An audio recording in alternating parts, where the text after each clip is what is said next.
The takeout box was already packed when I arrived. Brooke held it against her cream-colored blouse with both hands, as if she were presenting me with something fragile. Behind her, through the open doorway, I could see the dining room table. White cloth, yellow tulips, Brooke's good china. A place card stood beside every plate. There wasn't one with my name on it. "I was going to call," she said. I still had my purse over one shoulder.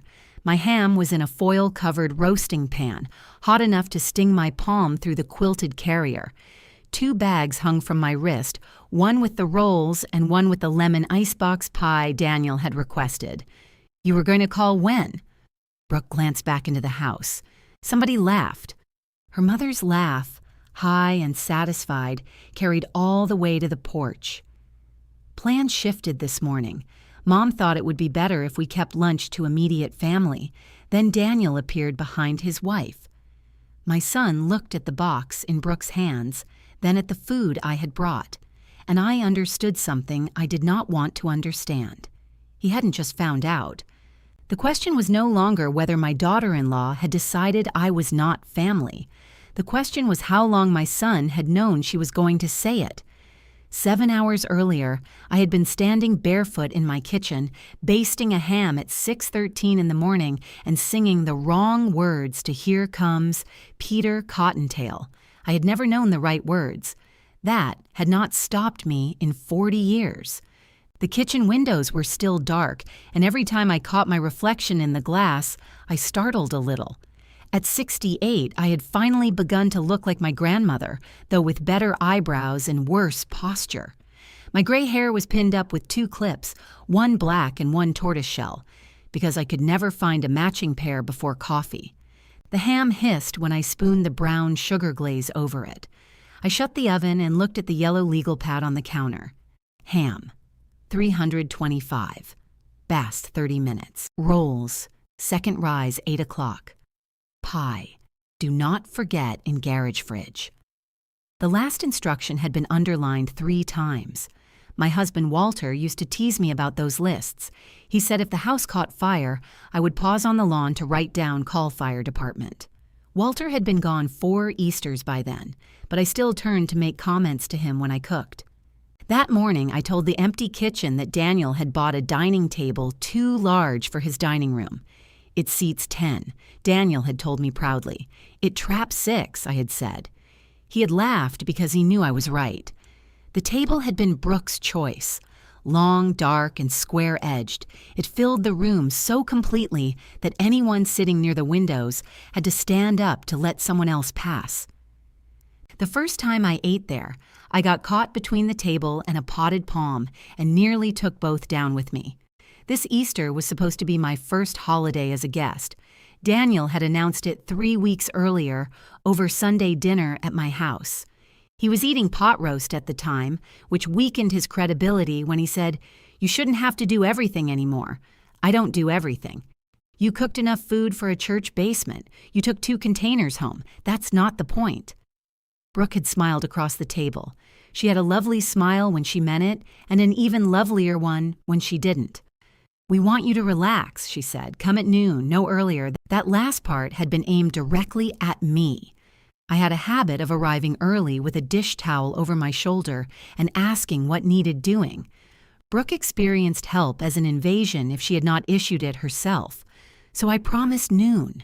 Then, 2 days later, she called to ask if I would mind making the rolls.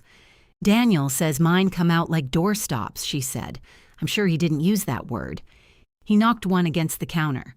"Evelyn." I laughed. "All right, I'll make the rolls." The next day, Daniel called. "You know what I was thinking about?" That's always a dangerous opening. "Your lemon pie?" Of course you were. He said Brooke had planned a chocolate torte, but Easter did not feel like Easter without my pie. I agreed to bring one. Then on Good Friday, Brooke texted that the butcher had made a mistake with her ham order. By Saturday afternoon, I was making the entire meal except for the green beans and Brooke's chocolate torte. I knew what was happening, I just didn't mind as much as I should have. Cooking was easier than being a guest. A guest had to sit still and trust there would be a place for her. At 8:15 Easter morning, Daniel called while I was shaping the rolls. "You up?" he asked. "No, I've learned to knead dough in my sleep." He chuckled, but there was a strain underneath it, like a piano key slightly out of tune. "How's everything going? Your ham is behaving. Your rolls are rising. Your pie is in the garage refrigerator with a written order not to be forgotten. That's my mom." I dusted flour off my fingers. "Is everything all right there?" "Yeah." "Why?" "You sound funny." "I'm hosting my first Easter. You hosted that football party. People ate over the sink. Some of your guests may still do that today." He did not laugh this time. Behind him, I heard a cabinet shut hard. Then Brooke said something I could not make out. "Look, Mom, if things are a little tense today, don't take it personally." I stopped with my hand over the flour bin. "What things?" "Nothing." Brooke and Celeste got into it last night. Celeste was Brooke's mother, a woman who could turn choosing a restaurant into a referendum on loyalty. She wore silk scarves even with T-shirts and referred to disagreements as attacks. What does their argument have to do with me? It doesn't. That's what I'm saying. Just come and enjoy yourself. I was planning to. Good. Noon, okay? Not 11:30. "Yes, Daniel, I love you. I love you too." He ended the call before I could ask anything else. I stood there for a moment with flour on my fingers and the phone against my chest. Then the oven timer went off and habit carried me forward. By 10, the house smelled the way Easter was supposed to smell. Warm yeast, cloves, sugar, and the sharp little bite of lemon whenever I opened the garage refrigerator. I showered, pinned my hair properly, and put on a pale blue dress I had bought in February and saved for no sensible reason. It had pockets. At my age, that was enough to make a dress an occasion. I considered wearing the pearl earrings Walter had given me on our 30th anniversary, but one earlobe had grown touchy, so I chose small silver hoops instead. I told myself I was being practical. The truth was that the pearls made me feel married, and some days that was comforting, while other days it felt like wearing a name tag to an event that had ended. At 11:40, I loaded the car, ham flat in the trunk, rolls on the passenger side floor so they wouldn't slide, pie on the back seat surrounded by towels like a patient being transported. I checked the garage refrigerator twice after removing it. On the drive over, my sister Paula called through the car speakers. "Happy Easter," she sang. "You sound suspiciously cheerful. I'm not cooking." That explains it. She and her husband were having lunch at a hotel downtown, where someone else would peel the potatoes and nobody would send Paula home with the gravy boat. "Are you already at Daniel's?" she asked. "On my way. I thought you were a guest." "I am." "What's in your car?" I hesitated half a second too long. Paula laughed. "Evelyn. They had some minor food complications. You are transporting a ham, aren't you? I can't discuss an active ham while driving." She told me I was hopeless. I told her to enjoy her overpriced hotel potatoes. We hung up laughing, and for the final few blocks, I felt light. There were 6 cars outside Daniel's house. I recognized Celeste's silver SUV, Frank's older sedan, Naomi's red convertible, and Eric's black pickup. The other 2 cars belonged to people I did not know, unless Brooke's brother had changed vehicles again. Daniel had told me it would be small. I parked along the curb because the driveway was full. Nobody came out when I opened the trunk. I balanced the roasting pan against my hip and hooked the bags over my wrist. The pie had to wait for a second trip. The front door opened before I reached the porch. Brooke stepped outside and pulled the door nearly shut behind her. She looked beautiful. She always did when she hosted. Cream blouse, gold earrings, hair smooth and shining at her shoulders. Her lipstick was the exact red of the tulips growing beside the steps. "Here," she said, reaching for the ham. "Let me take that, thank you. It's heavy." She took the pan and set it on a little metal table by the door, as if she did not want me to follow it inside. Then she picked up the takeout box. It was clear plastic with a black bottom, the kind Daniel brought home from the barbecue place. Through the lid, I could see 1 slice of ham, 2 rolls, and a square of pie with its crust pressed crooked against the side. My pie. I looked from the box to Brooke. What is this? That was when she told me she had been going to call. That was when she said the plans had shifted and Celeste wanted immediate family only. From inside came the scrape of a chair. I could see Frank at the far end of the table with a glass in his hand. Naomi sat beside him, leaning across a place setting to speak to someone beyond my view. There were 8 plates on the table. "I'm Daniel's mother," I said. Brooke's mouth tightened. "I know that. Then perhaps you can explain what immediate means in this house." The door moved behind her, and Daniel appeared. He had on the green shirt I gave him for Christmas. Seeing it made the whole thing worse. "Mom," he said quietly. I looked at him. "Did you know about this?" He rubbed his thumb along the edge of the door. It was a habit he had had since college, whenever he wanted time to invent a cleaner answer. We were trying to figure things out. That wasn't my question. Brooke lifted the box slightly. "We did pack you a nice plate. You packed me food I cooked. Evelyn, please don't make this uglier than it already is." I almost laughed. Not because anything was funny, but because she said it as though ugliness were another casserole I had carried onto her porch. I looked at Daniel again. "When did you know?" He glanced toward the dining room. Someone inside called his name. "Mom, can we talk later? Before you called me this morning?" His silence answered. The hot pan sat between us, steaming beneath the foil. He had known while I was kneading his rolls. He had known when he reminded me to arrive at noon. "I thought maybe we could get everybody settled," he said, "then see how things felt. And if things felt friendly, you were going to call and let me eat whatever was left? That's not fair." "No," I said, "it isn't." Brooke held the takeout box toward me. I took it because refusing would have required some dramatic motion, knocking it aside, perhaps, and I had no intention of giving them a version of the story in which my behavior became the memorable part. Daniel stepped onto the porch. "Please, Mom, just this once, don't turn it into something bigger." There it was, my son's real request. Not that I forgive Brooke, not that I understand, that I help him make what he had done feel small. I picked up the empty bags from my wrist and walked back to my car. Neither of them reminded me about the pie in the back seat. I drove it home untouched. At 6:30 that evening, after the ham had been eaten and the tulips admired and every immediate family member had gone home, Daniel called. I was sitting alone at my kitchen table. The takeout box was on the shelf in front of me, still sealed. "Hey," he said, "I wanted to see if you were okay."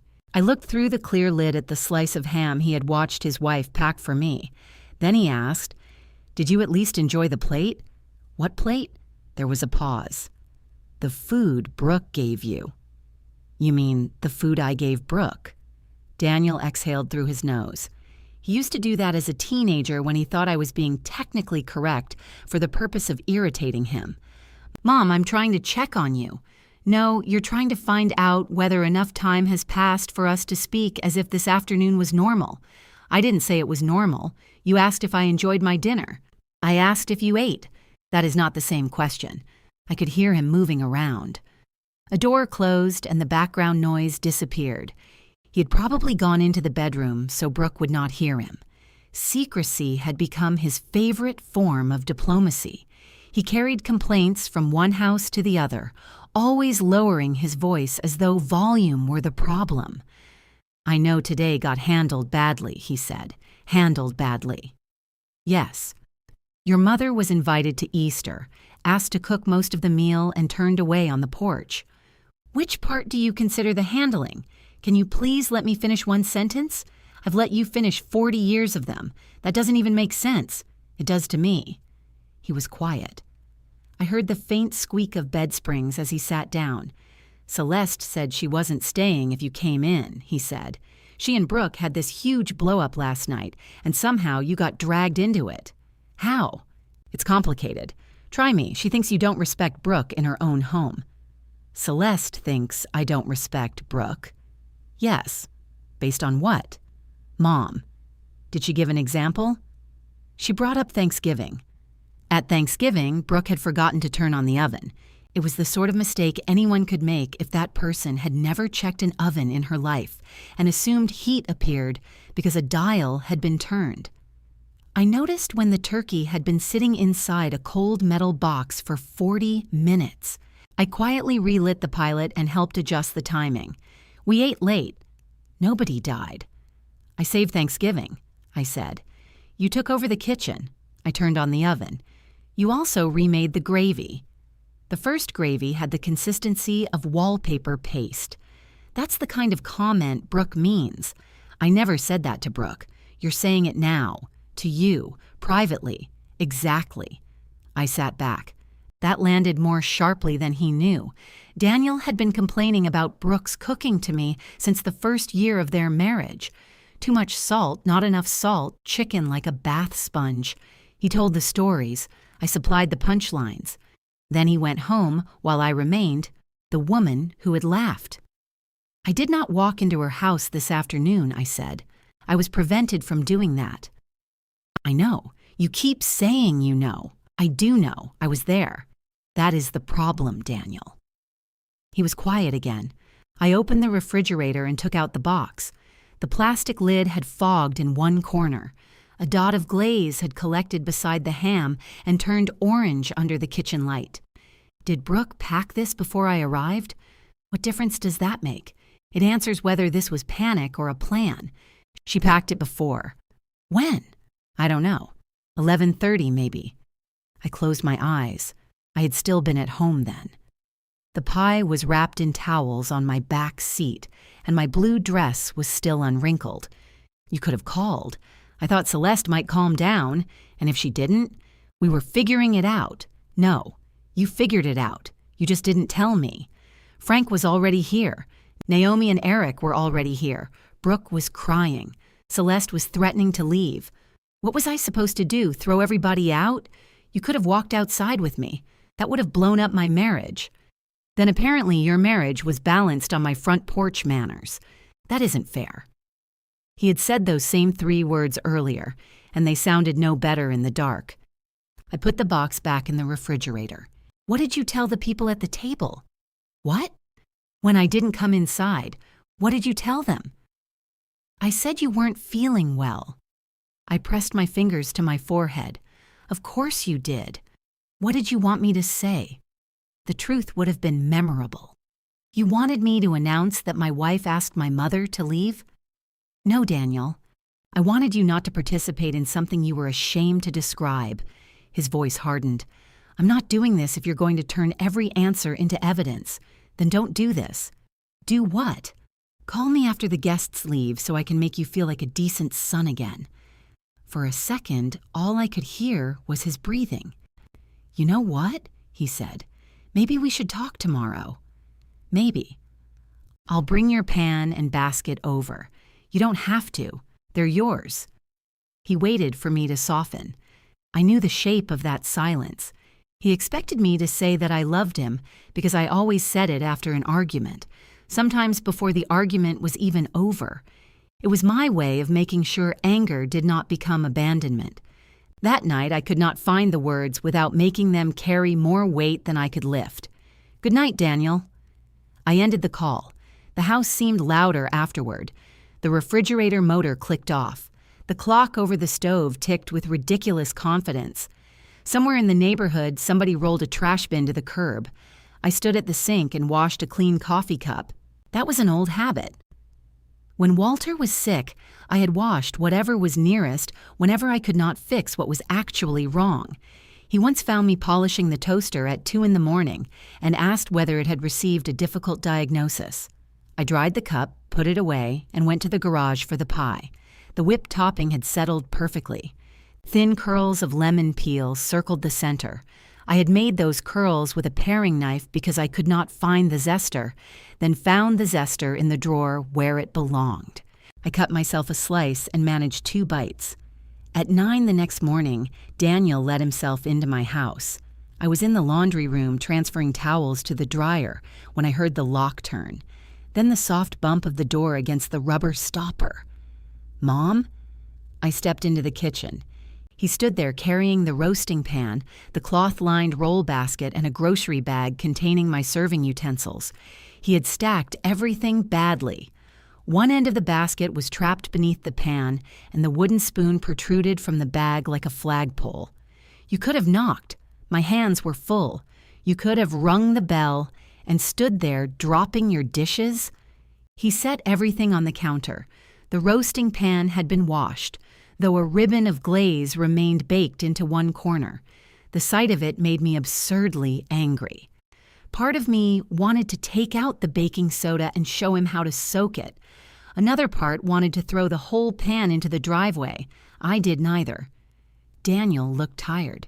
His green shirt had been replaced by a gray sweatshirt, and he had not shaved. He opened a cabinet and reached for a mug. Coffee fresh? Fresh enough. He poured some without waiting for an invitation, added milk, then leaned against the counter in the same spot where he had leaned since he was tall enough to reach it. "We have leftover ham if you want some," he said. I stared at him. He winced. "That came out wrong." "Yes. I just meant there's a lot. You should send some home with Celeste. Can we not start?" "I haven't started anything. You came into my house." He put down the mug. "I came to bring your stuff back." "And apologize?" "I apologized last night." "No, you said it was handled badly." "Well, it was. That describes a dropped package, not a choice." "Fine. I'm sorry." "For what?" His mouth fell open. "Seriously?" "Yes. You know what I'm sorry for. I know what I'm hurt by. I'm not sure you do." He walked to the window over the sink, then back again. My kitchen was too small for his frustration. It always had been. "I'm sorry you didn't get to have Easter with us. You make it sound like weather prevented me." "I'm sorry Brooke gave you the box." I waited. He looked away. There was something almost impressive about his refusal to put himself in the sentence. I held out my hand. "What?"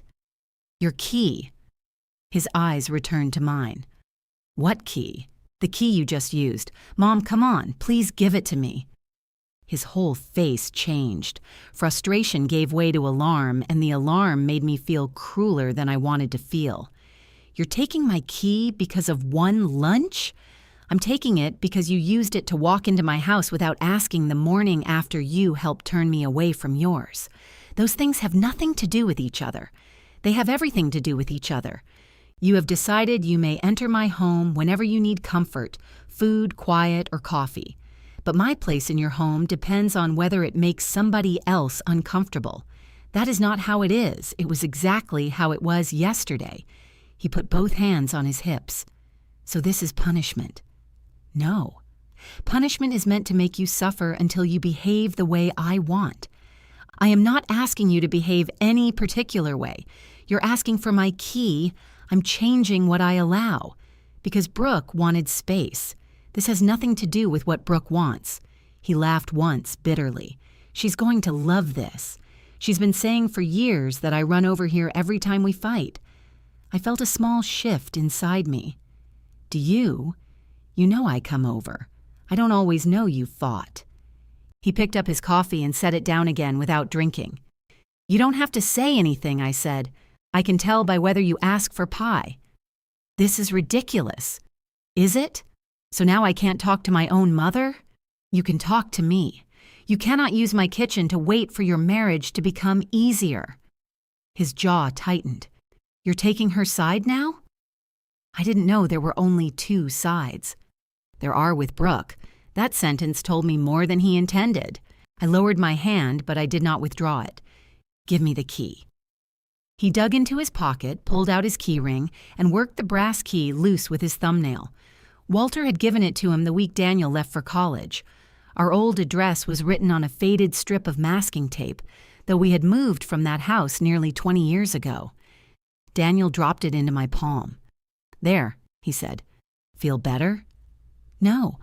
For a moment, neither of us moved. Then he picked up his mug, poured the untouched coffee into the sink, and set the cup beside it. "Sunday dinner still at 5?" he asked. It was such a familiar question that my mouth almost produced the familiar answer. "No." He looked at me as though I had struck him. Not this week, I added, because I was not yet strong enough to say anything larger. Daniel nodded once and walked out without telling me he loved me. On Sunday afternoon, I took a pot roast from the freezer without thinking. I had already set it in the refrigerator to thaw when I remembered no one was coming. For nearly an hour, I stood in my kitchen inventing reasons to call my son. I could say he had left his sweatshirt.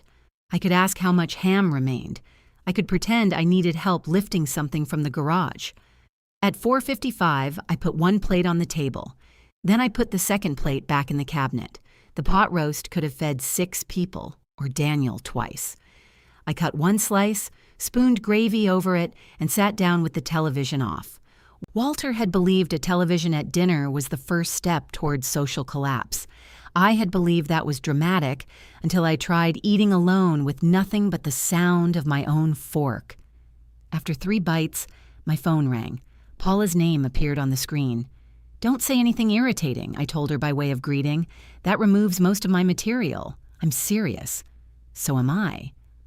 "What happened with Daniel?" I set down my fork. "He called you?" "He asked if I'd heard from you." "Did you say yes?" I said we talked Easter morning. Then he asked if you seemed upset. Easter morning I was transporting a ham. I know, I was there for the active ham briefing. I rubbed the corner of my napkin between my fingers. "What did he tell you? That there was a misunderstanding at lunch, and now you've taken away his house key." "A misunderstanding." "That was his word, Evelyn, not mine. I'm calling to get your word. My word is exclusion." Paula did not answer immediately. I told her what had happened without decorating it. The box, the place cards, Brooke on the porch, Daniel in the doorway. I even told her about the pie, though that detail made my voice wobble in a way the others had not. "He knew before you left home?" Paula asked. "Yes." "And still let you bring the food?" "Yes." "Well," she said, "that is spectacularly shabby." "Thank you." "Don't sound so grateful. I'm not finished." "Of course you aren't. What they did was awful. Taking the key away is going to feel permanent." "It was a key, Paula, not a kidney. You know what I mean. Daniel has had a key to your house since he was 18. He's 40. He's your son. Both things can be true." She sighed. I pictured her at her kitchen table, her reading glasses on top of her head, and a mug warming both hands. Paula was 6 years younger than I was and had spent most of those years treating conflict like a dog behind a fence. She would approach, speak sweetly, and back away the instant it growled. "Maybe wait a few days before making more decisions," she said. "What other decisions?" "Sunday dinner, for one." I looked at the second plate still visible behind the cabinet's glass door. "He told you about that too?" "He said you canceled." I said not this week. "Then he may have heard more than you said." "That happens when people know they're guilty. It also happens when people are scared." I pushed the gravy around my plate. "Do you want to come over?" I asked. "I have enough roast to feed a softball team. I can." There was a pause just long enough for me to hear what came next. But Len and I just ordered Chinese." "Then eat your Chinese." "We could bring it." "I am not putting chow mein next to pot roast. That would be the real family scandal." I laughed despite myself. After we hung up, I ate another slice standing at the counter. It tasted better that way. Less like a meal for one, more like stealing leftovers before the guests arrived. Except there were no guests. On Monday, Brooke sent me a text at 7:40 in the morning. "I'm sorry yesterday became so uncomfortable. That was never how I wanted things to go." I read it twice. She had not written, "I'm sorry I packed food you cooked and asked you to leave." She had apologized to the day itself, as though Easter had behaved badly around her. I typed, "I need some time." Then I erased it. I typed, "What did you want to happen?" I erased that too. Eventually, I put the phone face down and went to the grocery store, where I bought milk, onions, and a bag of dinner rolls I did not need. Halfway home, I realized I had purchased the brand Daniel liked. I left them in the car until they were warm and slightly crushed.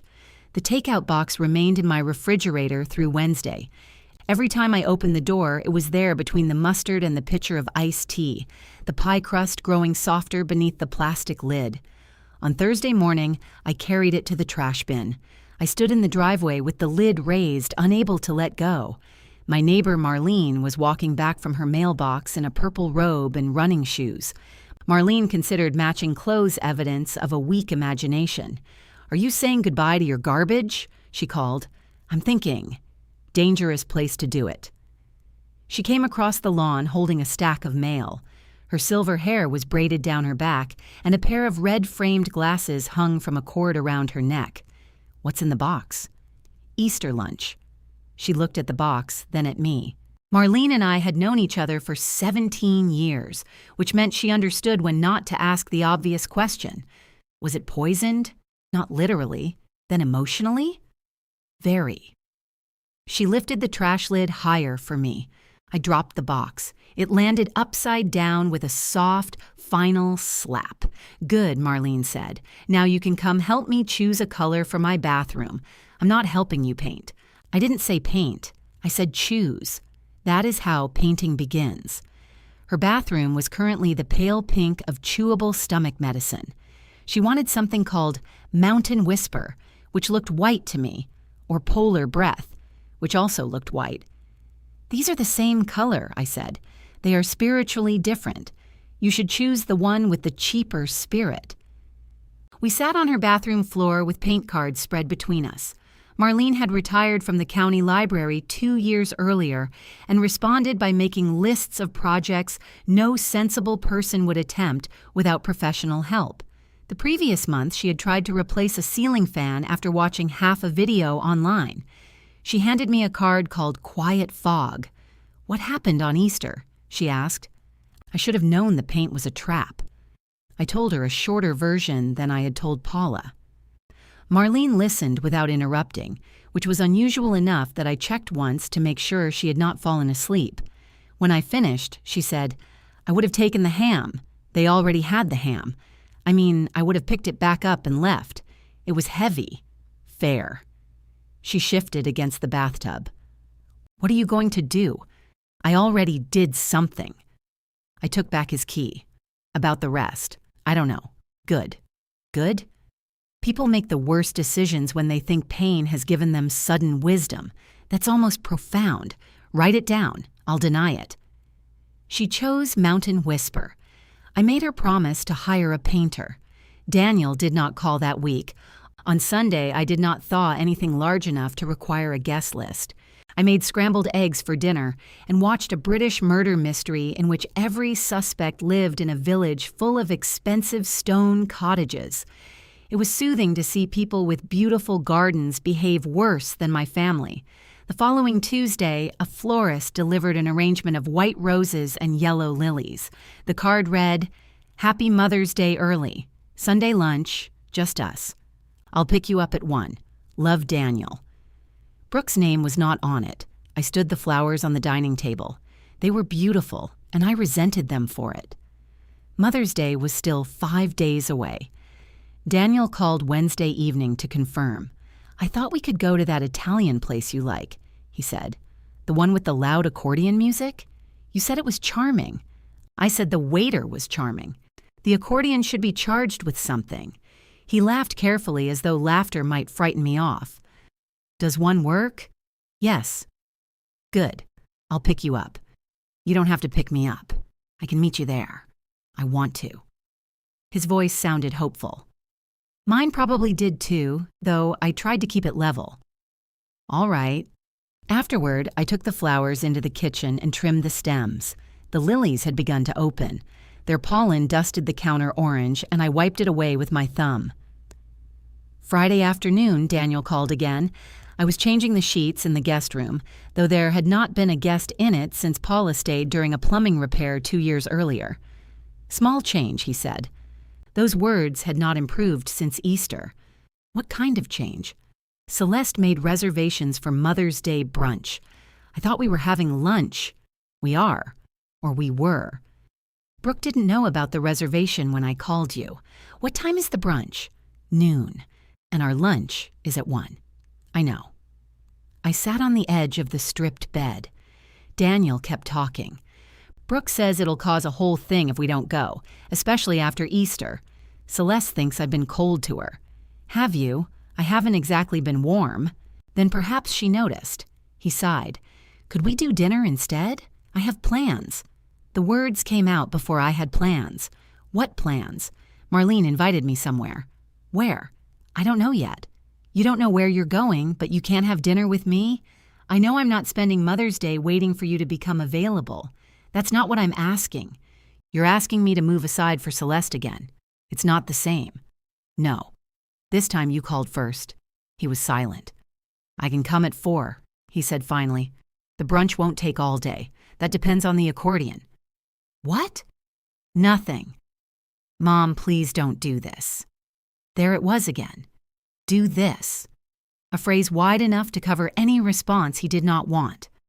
I hope brunch is lovely, I said. I called Marlene as soon as we hung up. Do you have plans for Mother's Day? I asked. I plan to avoid every restaurant with a carnation promotion. Would you like to avoid one with me? She thought for a moment.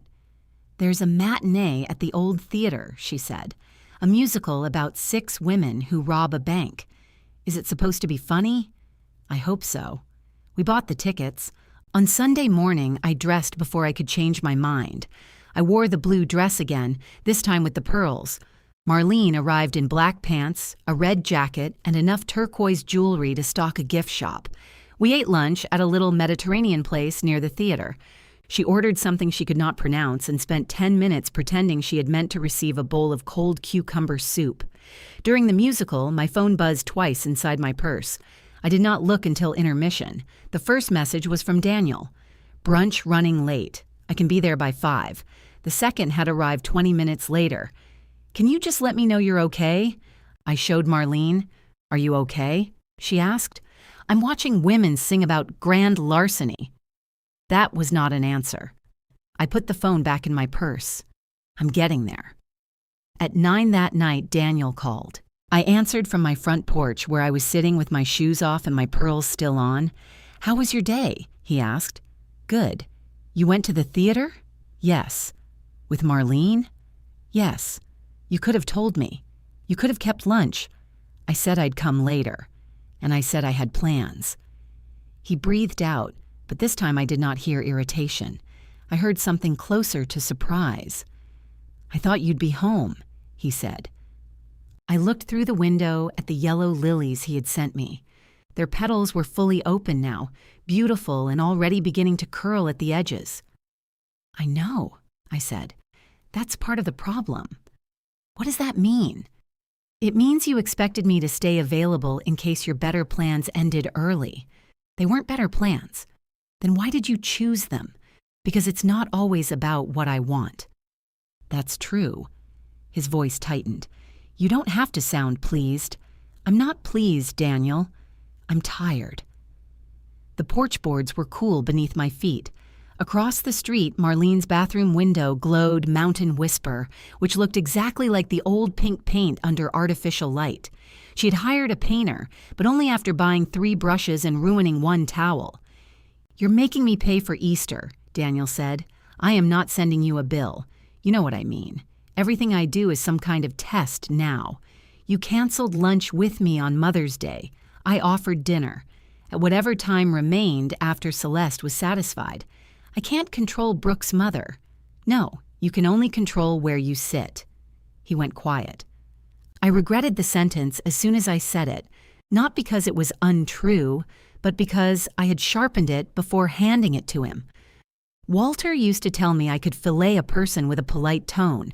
I had always considered that preferable to shouting. Walter had not been convinced. Brooke thinks taking my key was probably healthy, Daniel said. I stared at the dark lawn. You discussed my decision with Brooke? She's my wife, and I thought she was my family. We're both learning things. See? That. Every conversation turns into a courtroom. You called me. Because it's Mother's Day. You called at 9 at night. His breath caught, and for the first time I wondered whether he had gone outside to call me the way I had gone outside to answer. Daniel and Brooke had a small back patio with a wrought iron table nobody used because one leg was shorter than the others. I pictured him sitting there, touching the edge of his phone to the table and listening to it wobble. "I brought the flowers early," he said. "They're beautiful. I meant what I wrote." "I know." "Then why does it feel like nothing counts?" The question came out so quietly that I had no quick answer. The flowers counted. The lunch invitation had counted. So had the cancellation. Love did not turn bad choices invisible, but pain had a way of making good choices seem suspicious. "I don't know," I said. "Maybe we're counting different things." He cleared his throat. "Are you cooking next Sunday?" It was not an apology, but it was an opening. For a second, I saw my table set for two, the pot roast in the middle, Daniel reaching for the salt before tasting anything. "Not yet," I said. "Not yet what? I'm not ready to go back to Sunday dinner." "It's dinner, Mom." "No, it's how we pretend nothing happened. We have to start somewhere." "Yes." "But not with me feeding you." He laughed without humor. "Right. Because apparently eating at your house is emotional misconduct now. I didn't say that. You don't have to. You've made your point." He ended the call before I could decide whether I had. The next morning, lily pollen lay across my dining table like orange dust. One petal had fallen beside Daniel's card. I gathered the flowers, carried them to the sink, and trimmed away everything that had begun to brown. It kept them alive 4 more days. Paula came over Thursday with 2 blueberry muffins and the expression of a woman trying not to admit she had been recruited. "What did he tell you this time?" I asked. "Can I take off my jacket first?" "No." She sighed. "He asked whether you've always been this stubborn. And you said?" "Since birth." "Good." I also told him to stop calling me about you. That surprised me enough to let her remove the jacket. We made coffee and split one muffin because Paula had already eaten half of the other in the car. She left the paper wrapper on my counter and picked crumbs from it while she spoke. "He sounds miserable," she said. "I'm not delighted." "I know. I'm not asking you to fix him." "Then what are you asking?" "I'm asking if you know what you want. I want Easter not to have happened. Something currently available." I looked toward the key rack by the back door. Daniel's key had never hung there. It was in the kitchen junk drawer under a bundle of takeout menus, 2 dead batteries, and a screwdriver that fit nothing I owned. "I want him to understand that Brooke did not hand me that box alone," I said. "You want him to take responsibility." "Yes." "Would you recognize it if he did?" "That sounds like something Marlene would ask. I'm choosing to be insulted." Paula drank her coffee. She had been married to Len for 31 years and still referred to every serious conversation with him as a little chat, even when one of those chats ended with a lamp being moved to another room for 6 months. "Can I tell you something you won't enjoy?" she asked. "You usually do. Daniel has used this house as an emergency exit for years." I frowned. He visits when he and Brooke are fighting. Not always. Not always. Sometimes he visits when you make cobbler. How would you know? Because he talks to Len. That irritated me more than it should have. Apparently Daniel had been running a complete communication network while I thought we were drinking coffee. What does he say? Not much. He says Brooke is upset, so he's giving her space. Then he comes here, and you feed him. I don't interrogate him before offering food. I know. What am I supposed to do? Make him fill out a form? Paula smiled. Reason for visit. Expected pie consumption. I'm serious. So am I. You don't ask because you like being the place he comes. The statement sat between us. I got up to refill the coffee pot, though neither of us needed more. Is that wrong? I asked. No, but it may not be as neutral as you think. I returned to the table. You sound like Brooke. I don't know what Brooke sounds like. She has not called me. Lucky you. What she did was cruel. I'm not backing away from that, but if you only look at what they did, you may miss what you were doing before. I was being his mother. Yes. Paula said it gently, which made it harder to dismiss. After she left, I opened the junk drawer and looked at Daniel's key. The old masking tape had curled at one end. I pressed it flat, closed the drawer, then opened it again to make sure the key had not changed into an answer. Brooke called the following afternoon. Her name flashed on the screen while I was standing in Marlene's bathroom holding a level against a crooked shelf. Marlene glanced at the phone. "Do you want me to answer and pretend you've joined a convent?" Quiet. Vow of silence. Good choice. I stepped into the hallway. "Hello? Evelyn?" Brooke sounded surprised, though she was the one who had called. "Do you have a minute?" "A minute for what?" "To talk." "Does Daniel know you're calling?" "No." "Then I'm not sure secrecy is the best place for us to begin. It isn't secrecy. I just didn't want him managing the conversation. That was fair enough to annoy me. What do you want to talk about?" "Easter. Everything after Easter." I looked through the bathroom doorway. Marlene had placed the level on her head and was crossing her eyes in an effort to see it. "Not by phone," Brooke added. "Could I come over tomorrow?" I nearly said no. Then I remembered Paula asking whether I would recognize responsibility if it appeared. This did not look much like responsibility yet, but it had at least driven itself to the edge of town. 10 o'clock, I said. Brooke arrived at 9:52. She wore jeans, flat sandals, and no lipstick. I had seen her without makeup many times, but never when she expected me to study her. She carried nothing. No flowers, no bakery box, no peace offering that would let either of us discuss the quality of pastry instead of why she was there. I appreciated that against my will. "Coffee?" I asked. "No, thank you." "Tea?" "Whatever you're having." "I'm having coffee." "Then coffee." I poured 2 mugs. Brooke added cream, but no sugar, though I remembered her taking both. Her hand trembled slightly when she set down the spoon. We sat at the kitchen table. She looked around the room, taking in the familiar details. The rooster clock Walter had hated, the pot holder Daniel made in some long-ago craft class, the narrow doorway to the laundry room. Brooke had eaten here dozens of times. She had cried here once after her father's surgery and slept in the guest room during a furnace failure. If I had been asked before Easter, I would have said she knew this house was hers too. "I'm not here to ask you to give Daniel his key back," she said. "I'm relieved we cleared that up. He did need boundaries. You packed me off your porch and now you approve of my boundaries?" Her mouth tightened.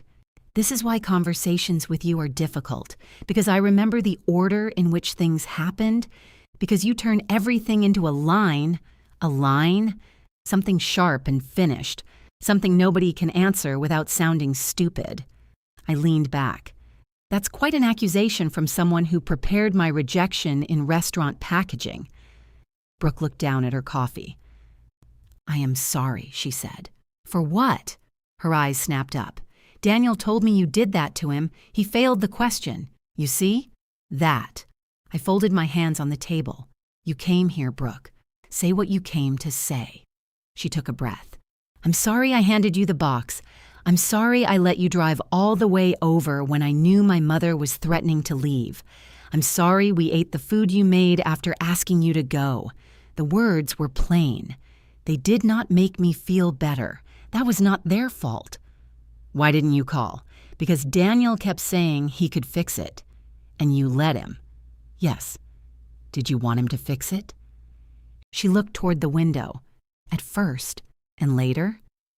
"Later, I wanted one holiday in my own house, where he wasn't watching you to find out whether everything was right." I felt the muscles between my shoulders tighten. "I had not entered your house. You were already in it, Evelyn. The ham, the rolls, the pie he asked for instead of the dessert I made. Every part of the meal had your name on it. You asked me to make the ham." "I know. Then what exactly was my crime?" "You don't commit crimes. You help. That's what makes it impossible to object. Try." She wrapped both hands around the mug. "When Daniel is angry with me, he comes here. When he dislikes something I cook, he tells you and comes home with one of your casseroles. When I host, you correct things quietly enough that I look unreasonable if I notice. Then you and Daniel share some little joke, and I'm the only person in the room who doesn't know what I did wrong." I thought about cold ovens and wallpaper paste. You could have said something. I did. To Daniel. That was your first mistake. A reluctant sound escaped her, almost a laugh.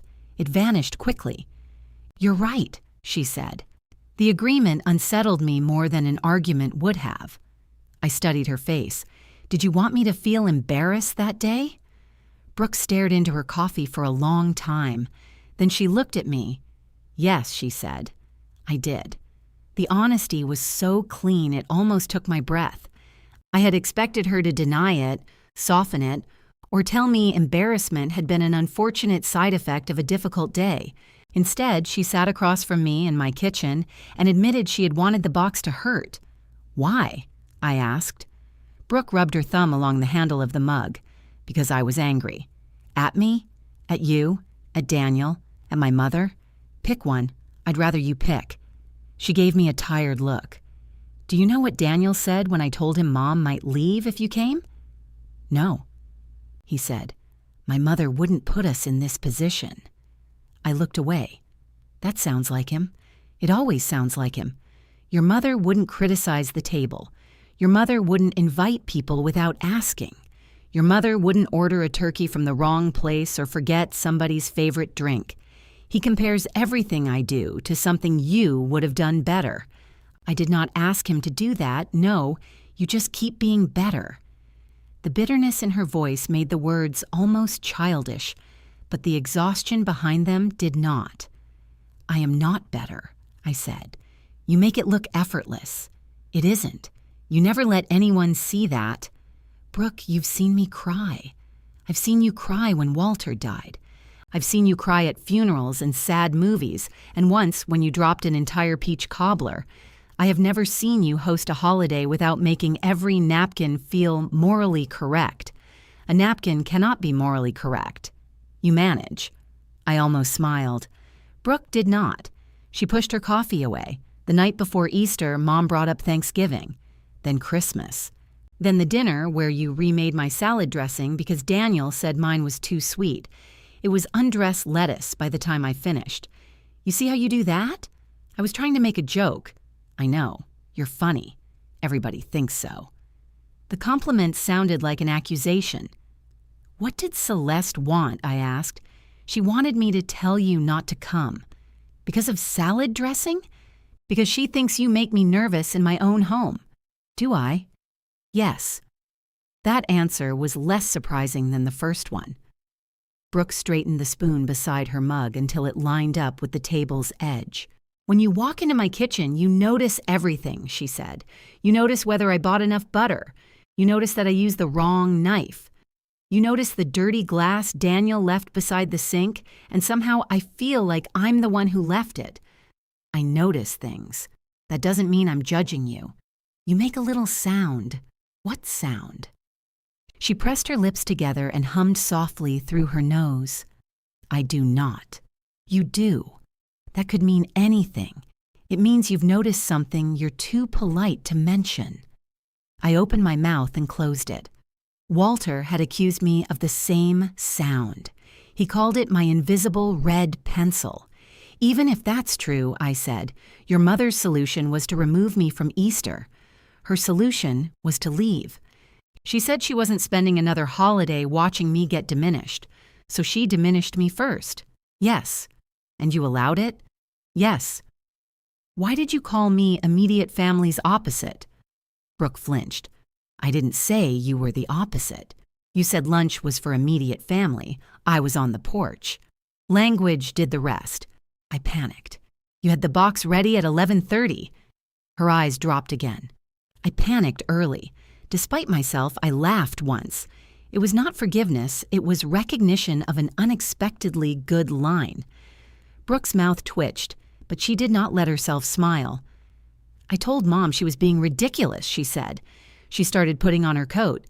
Daniel followed me into the kitchen and said we had to calm her down. He kept saying she'd change her mind.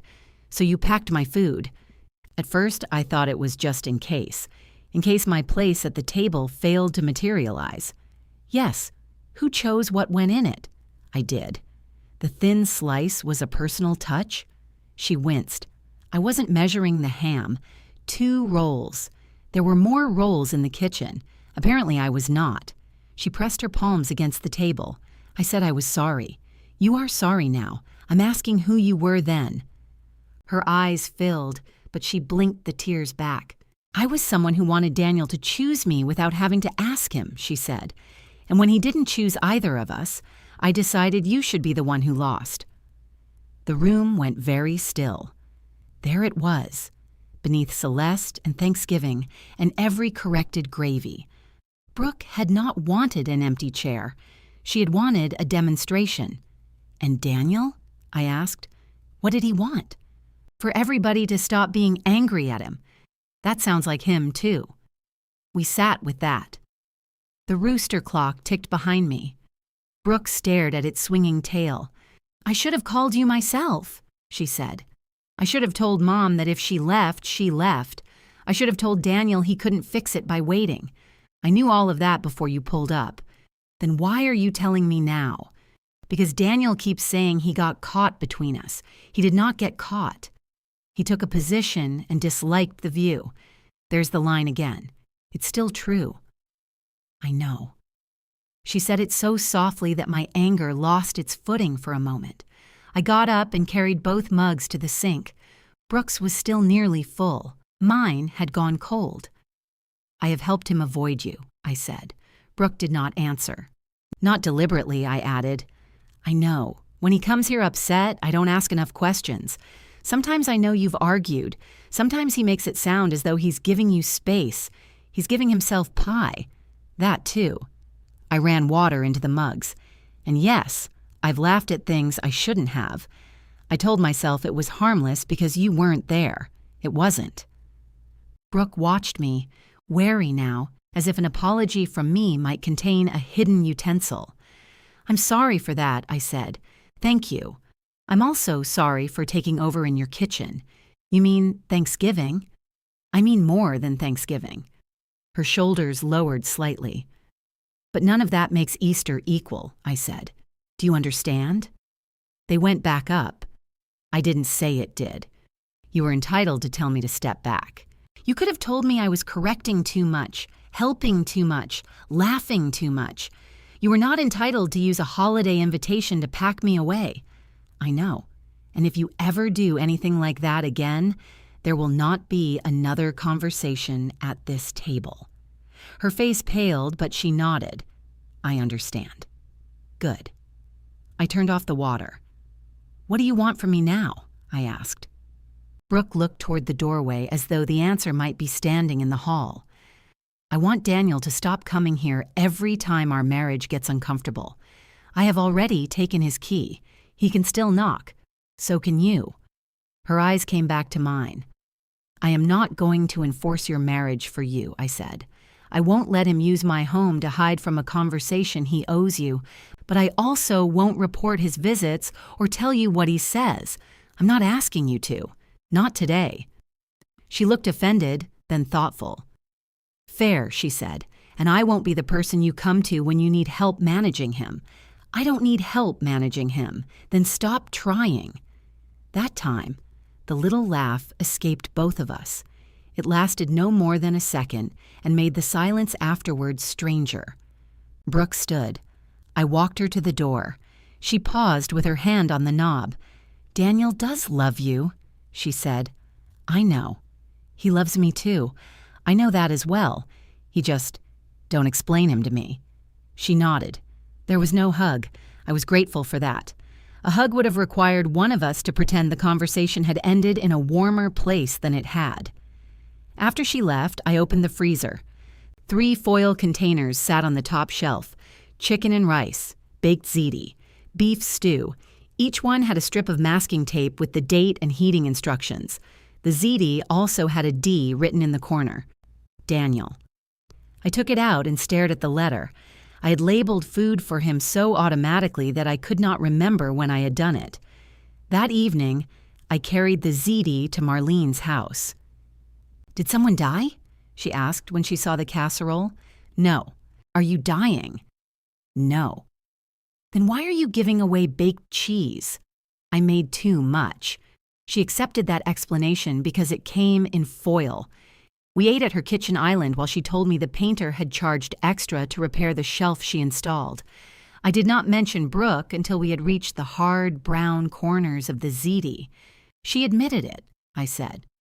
Marlene set down her fork. Admitted what? That she meant to hurt me. And she had reasons. Reasons are not refunds. No. Were they good reasons? Some were recognizable. Marlene nodded. Those are the dangerous kind. At 8:30, my phone rang. Daniel. I let it ring twice before answering. Brooke came to see you, he said. It was not a question. Yes, she just told me. Then you know. What exactly did the two of you decide? Decide? About me. Marlene looked up from her plate. We didn't decide anything about you, I said. Brooke says you agree I've been using your house to avoid her. I said I won't help you do it anymore. So you two sat there and discussed my marriage. She came to apologize for Easter, and somehow that turned into both of you blaming me. You were involved.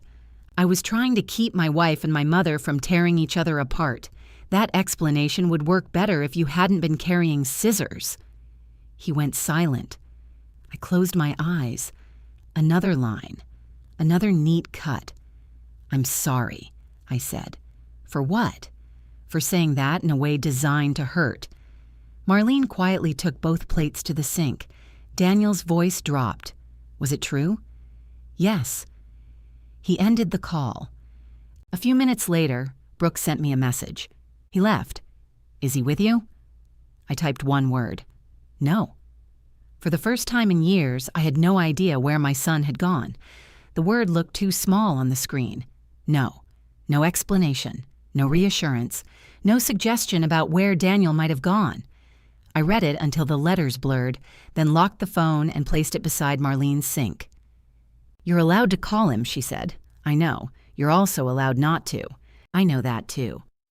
Rain tapped against the kitchen window. The forecast had promised a mild evening with possible showers, which meant the sky had taken offense and was now throwing buckets at the neighborhood. Marlene wrapped the remaining ziti in foil. Take this home. I brought it to you. And we ate half. That's how sharing works. I don't want it. You loved it 20 minutes ago. That was before it became complicated. It's pasta, Evelyn. Give it less power. She put the dish into my hands and made me promise to text when I reached home, though I lived 4 houses away. I held the foil pan beneath my jacket and ran through the rain. By the time I got inside, my hair was wet, my shoes were soaked, and the ziti was perfectly dry. I set it in the refrigerator and checked my phone. No messages. I walked through the house, locking doors I had already locked. In the bedroom, I changed into pajamas, then changed back into slacks because pajamas felt too much like accepting the night. At 9:15, headlights swept across my front windows. Daniel parked crooked behind my car. He sat there for nearly a minute with the engine running.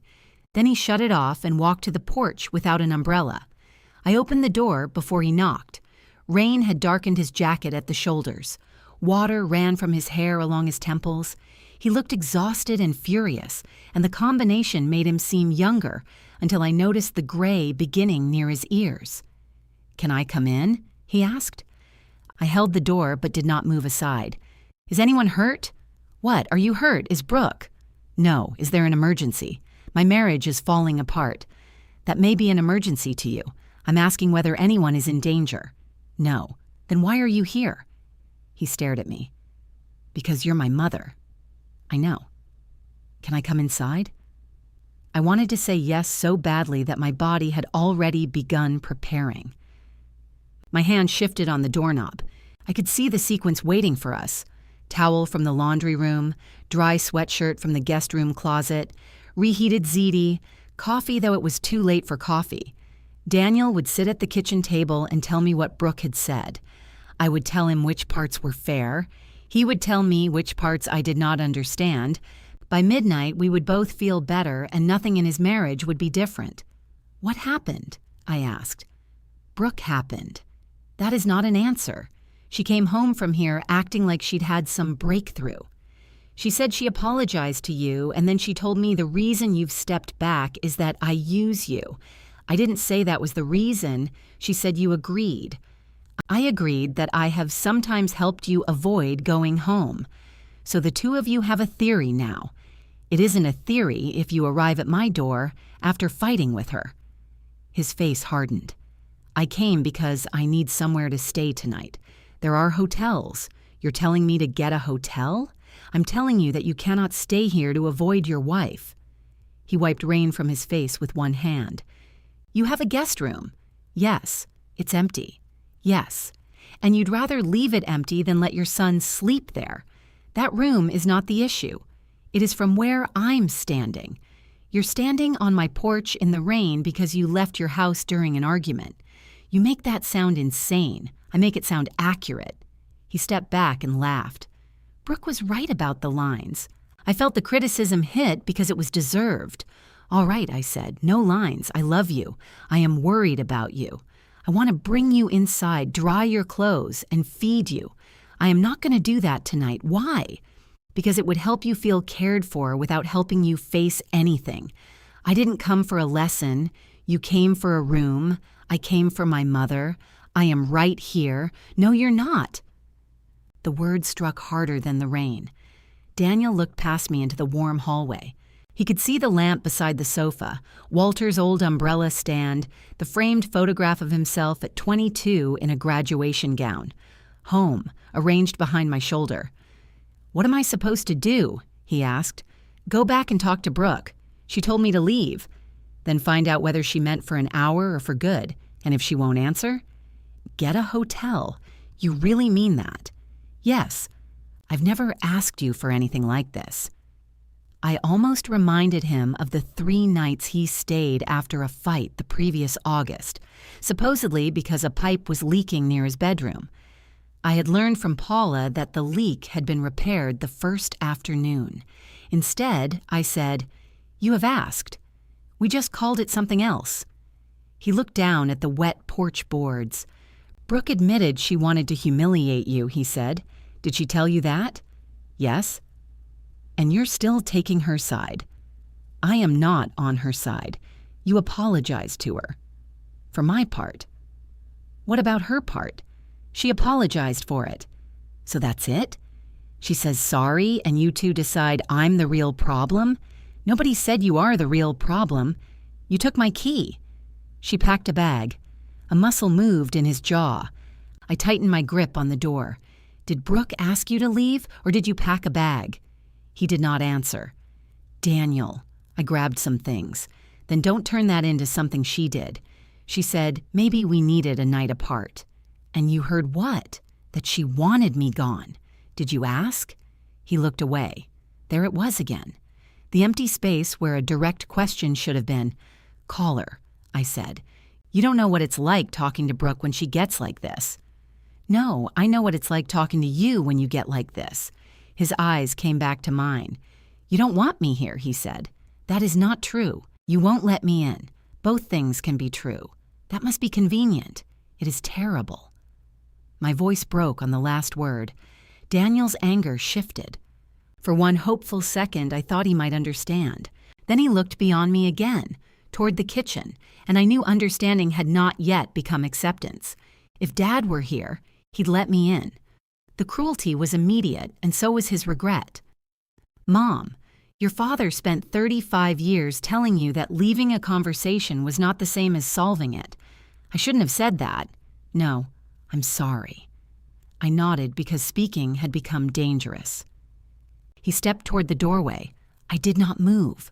"Please," he said. I thought of the towel, the sweatshirt, the ZD 4 shelves from his reach. No. Daniel's face closed. He turned and walked back to his car. I watched him reverse too quickly, correct the wheel, and disappear through the rain. Then I shut the door and sat on the hallway floor. I cried there with my back against the wall and the porch light shining through the narrow glass pane. At some point, I realized I was still holding the doorknob. I released it. At 11, I called a hotel near the interstate and asked whether they had rooms available. The clerk said they did. I did not make a reservation. I only needed to know Daniel had somewhere to go. At midnight, I checked my phone. Nothing. At 1:30, I stood in the kitchen and ate cold ziti from the foil pan. Brooke sent a message at 7 the next morning. He came home. I sat on the edge of my bed and let the relief pass through me before replying. I'm glad he's safe. 3 dots appeared. We talked until after 2. I waited. The dots appeared again. It was ugly, but he stayed. I typed several responses and deleted them all. Please keep the rest between the two of you. Her answer came quickly. You're right. I'm sorry. I put down the phone. That afternoon, Daniel texted, I shouldn't have come over like that, and I shouldn't have said the thing about Dad. I read it in the grocery store beside a display of canned tomatoes. An employee pushing a cart asked if I needed help finding something. I'm not sure, I said. He glanced at the tomatoes. They moved the sauce to aisle 5. Thank you. I stood there another minute before answering Daniel. Thank you for apologizing. I love you. His reply arrived while I was comparing 2 brands of pasta sauce. Love you too. There was no invitation attached, no request for dinner, no explanation of what had happened after he went home. The absence felt both healthy and unbearable. I bought the smaller jar. For the next 2 Sundays, I cooked food that could fit in 1 pan. Marlene and I attended a free concert in the park where the folding chairs were too low and the singer added unnecessary extra notes to every song. Paula invited me and Len to dinner, then burned the garlic bread because she was busy telling me not to criticize it. I said nothing, I pointed out. You made the sound. Apparently, I did make the sound. I practiced not making it. Daniel and I exchanged occasional messages. He sent a photograph of a crooked tomato growing beside his garage. I told him it looked judgmental. He replied with a laughing face. Neither of us mentioned Easter, Brooke, or the night on the porch. Then, on a Wednesday morning, he called while I was replacing the batteries in the rooster clock. Are you busy Saturday? He asked. That depends. On what? Whether you need a casserole or an alibi. Neither. His voice carried the beginning of a smile. I thought we could get coffee, he said, somewhere that doesn't belong to either of us. The rooster's tail began swinging behind me. What time? I asked. 10. 10 is good. At Lark's? That place with the tiny tables? You said somewhere neutral. Nobody could claim a table that small. He laughed, and this time neither of us treated the sound like a fragile object. Saturday at 10, he said. I arrived at 9:50. Daniel was already there. We had apparently inherited the same inability to arrive at a difficult conversation at the agreed time. He sat near the front window with 2 cups on the table. The cafe was crowded with people in walking clothes who had already exercised and wanted everyone to know it. A man beside the door wore fitted shorts and discussed protein with the seriousness of a hostage negotiator. Daniel stood when he saw me. Vanilla latte, he said, indicating one of the cups. Half sweet. You remembered. I remember things. He sounded defensive, though I had only thanked him. I know you do. We sat. The table was even smaller than I remembered. Our cups occupied most of it, along with a metal container of sugar packets and a ceramic vase holding 1 white carnation. Daniel had chosen the chair facing the window, then offered to switch. I'm fine, I said. You usually like to see the room. I can see enough. He nodded and folded his hands. For several seconds, we both watched a woman at the counter argue that almond milk should not cost extra because cows required more land. How are you? I asked. Okay. How is Brooke? Okay. How convincing are either of those answers? Not very. I took a sip of coffee. It was exactly right. Daniel looked tired, though better than he had on my porch. The skin beneath his eyes was still dark, and his wedding ring moved loosely as he twisted it around his finger. We're still in the same house, he said. I assumed so. I slept in the guest room for a few nights. I said nothing. She didn't make me. Before you ask, I wasn't going to. You were thinking it. I was thinking your guest room is probably more comfortable than mine. He smiled faintly. We've been talking, he said. That sounds promising. It is horrible. That also sounds promising. Brooke said we don't know how to disagree without calling our mothers. Do you call Celeste?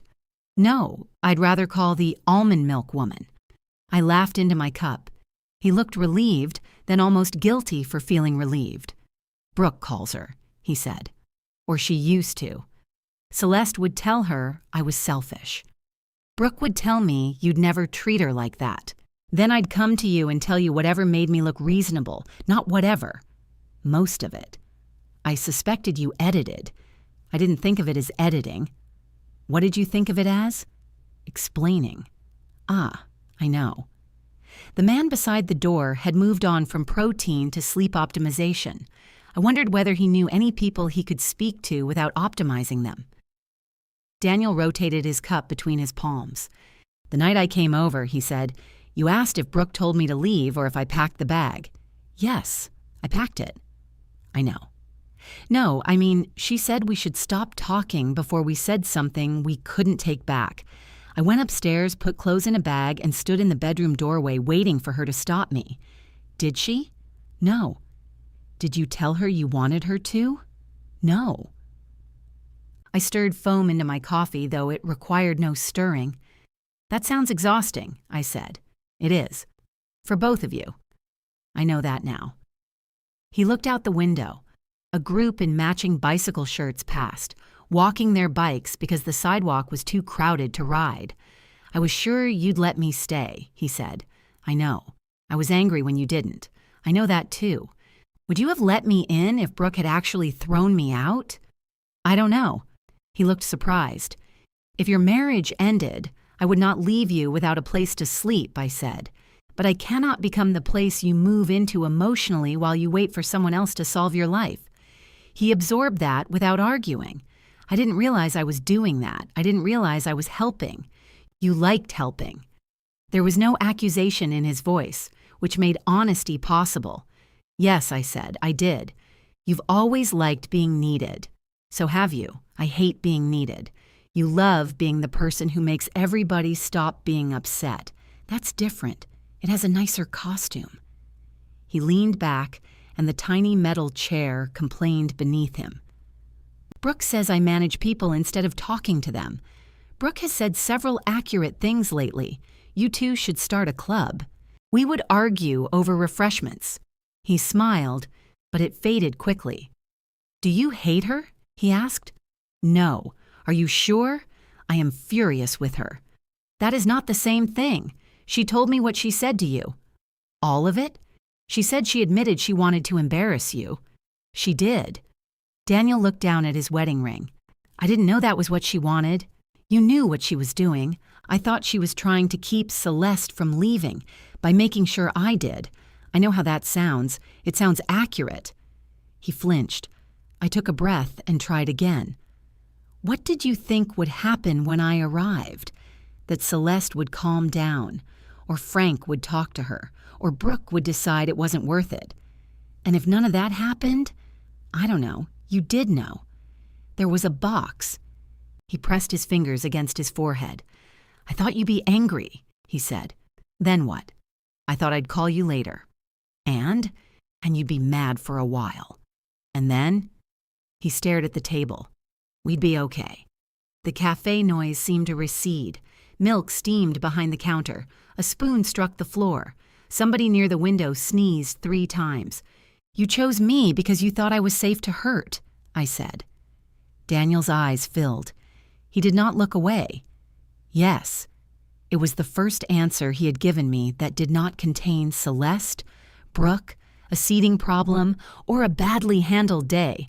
I knew Brooke might not forgive me if I went against her in front of her family, he said. I knew Celeste would turn it into some huge loyalty test. But you're my mom. You've always forgiven me. That was an expensive assumption. I know. Do you? I'm starting to. I looked at his hands. They were Walter's hands, broad across the knuckles, one thumbnail flatter than the other. When Daniel was 6, those hands had been small enough to fit entirely inside mine. That memory arrived without permission and changed nothing. What do you want from me? I asked. I want things to go back. I felt my chest tighten. He continued before I could answer, but I know that's not possible. The tightness eased slightly. "I don't want Easter back," he said. "I want before Easter had problems too." "I know. I just didn't know they were problems." That is often how before works. He nodded. "I'm sorry I let you drive over," he said. "I'm sorry I let Brooke hand you that box. I'm sorry I lied to everybody and said you were sick. The apology was better than the one in my kitchen. It was not yet the whole thing." "Thank you," I said. He waited. I did not tell him it was all right. "Could we have dinner sometime?" he asked. "At a restaurant. At your house." "Not yet." His face fell, but he nodded. "Can I ask why?" "Because I don't know how to cook for you without turning it into proof that we're fine. You could make something terrible. I have no experience." He laughed, and I did too. "What about coffee again?" I asked. "I'd like that." We finished our drinks without solving anything else. Before we left, Daniel asked whether I needed help with anything at the house. I nearly said no out of principle. Then I remembered the window in the guest room that had been stuck since March. "There's a window," I said. His eyebrows rose. "It isn't an emergency. Do you want me to look at it?" "Yes, when?" "Next Saturday, if you're free." "I'm free. Call before you come." "I will." He did. At 10:03, the next Saturday, my phone rang while Daniel sat in his car at the curb. "I'm here," he said. "I can see you. I'm calling before I come in." "You may come in." He brought his toolbox and no overnight bag. The window had been painted shut, which Daniel announced with the confidence of a man who had watched several repair videos. He scored the edge with a utility knife, tapped the frame, and pulled until the sash opened with a groan. "Your father would have broken the glass," I said. "Dad would have claimed the glass was structurally unnecessary." We stood beside the open window. Summer air moved the curtains, carrying the smell of cut grass into the room. Daniel looked toward the bed where he had expected to sleep during the storm. "I'm sorry about what I said that night." "You already apologized. I'm still sorry." "So am I." He closed his toolbox. "Dad's birthday is next Friday," he said. "I know. Are you going to the cemetery?" "Yes." "Could I go with you?" The question was careful. It did not assume a place in my car, my afternoon, or my grief. "Yes," I said. "You can." He brought daisies from the supermarket. The stems were too long for the plastic cone, and one yellow bloom hung sideways as though exhausted by the trip. Daniel held them carefully across his lap while I drove. "You know your father didn't like cut flowers," I said. "He also didn't like cemeteries. He found them depressing. They're full of dead people." That was his argument. We stopped at a red light. Daniel adjusted the flowers to keep them from brushing the dashboard. "What did you usually do for his birthday?" he asked. "When he was alive?" "That's generally when birthdays are more fun. He liked steak, chocolate cake, and being left alone long enough to believe the day wasn't about him." "That sounds right." He would spend an hour saying he didn't want to fuss, then get offended if there was no cake. "That also sounds right." The light changed. Walter was buried in a cemetery 20 minutes from my house on a hill that looked prettier from a distance. Up close, the grass was uneven, the roads were narrow, and every third flower arrangement had blown against the wrong headstone. I parked beneath an oak tree. Daniel carried the daisies and a bottle of water.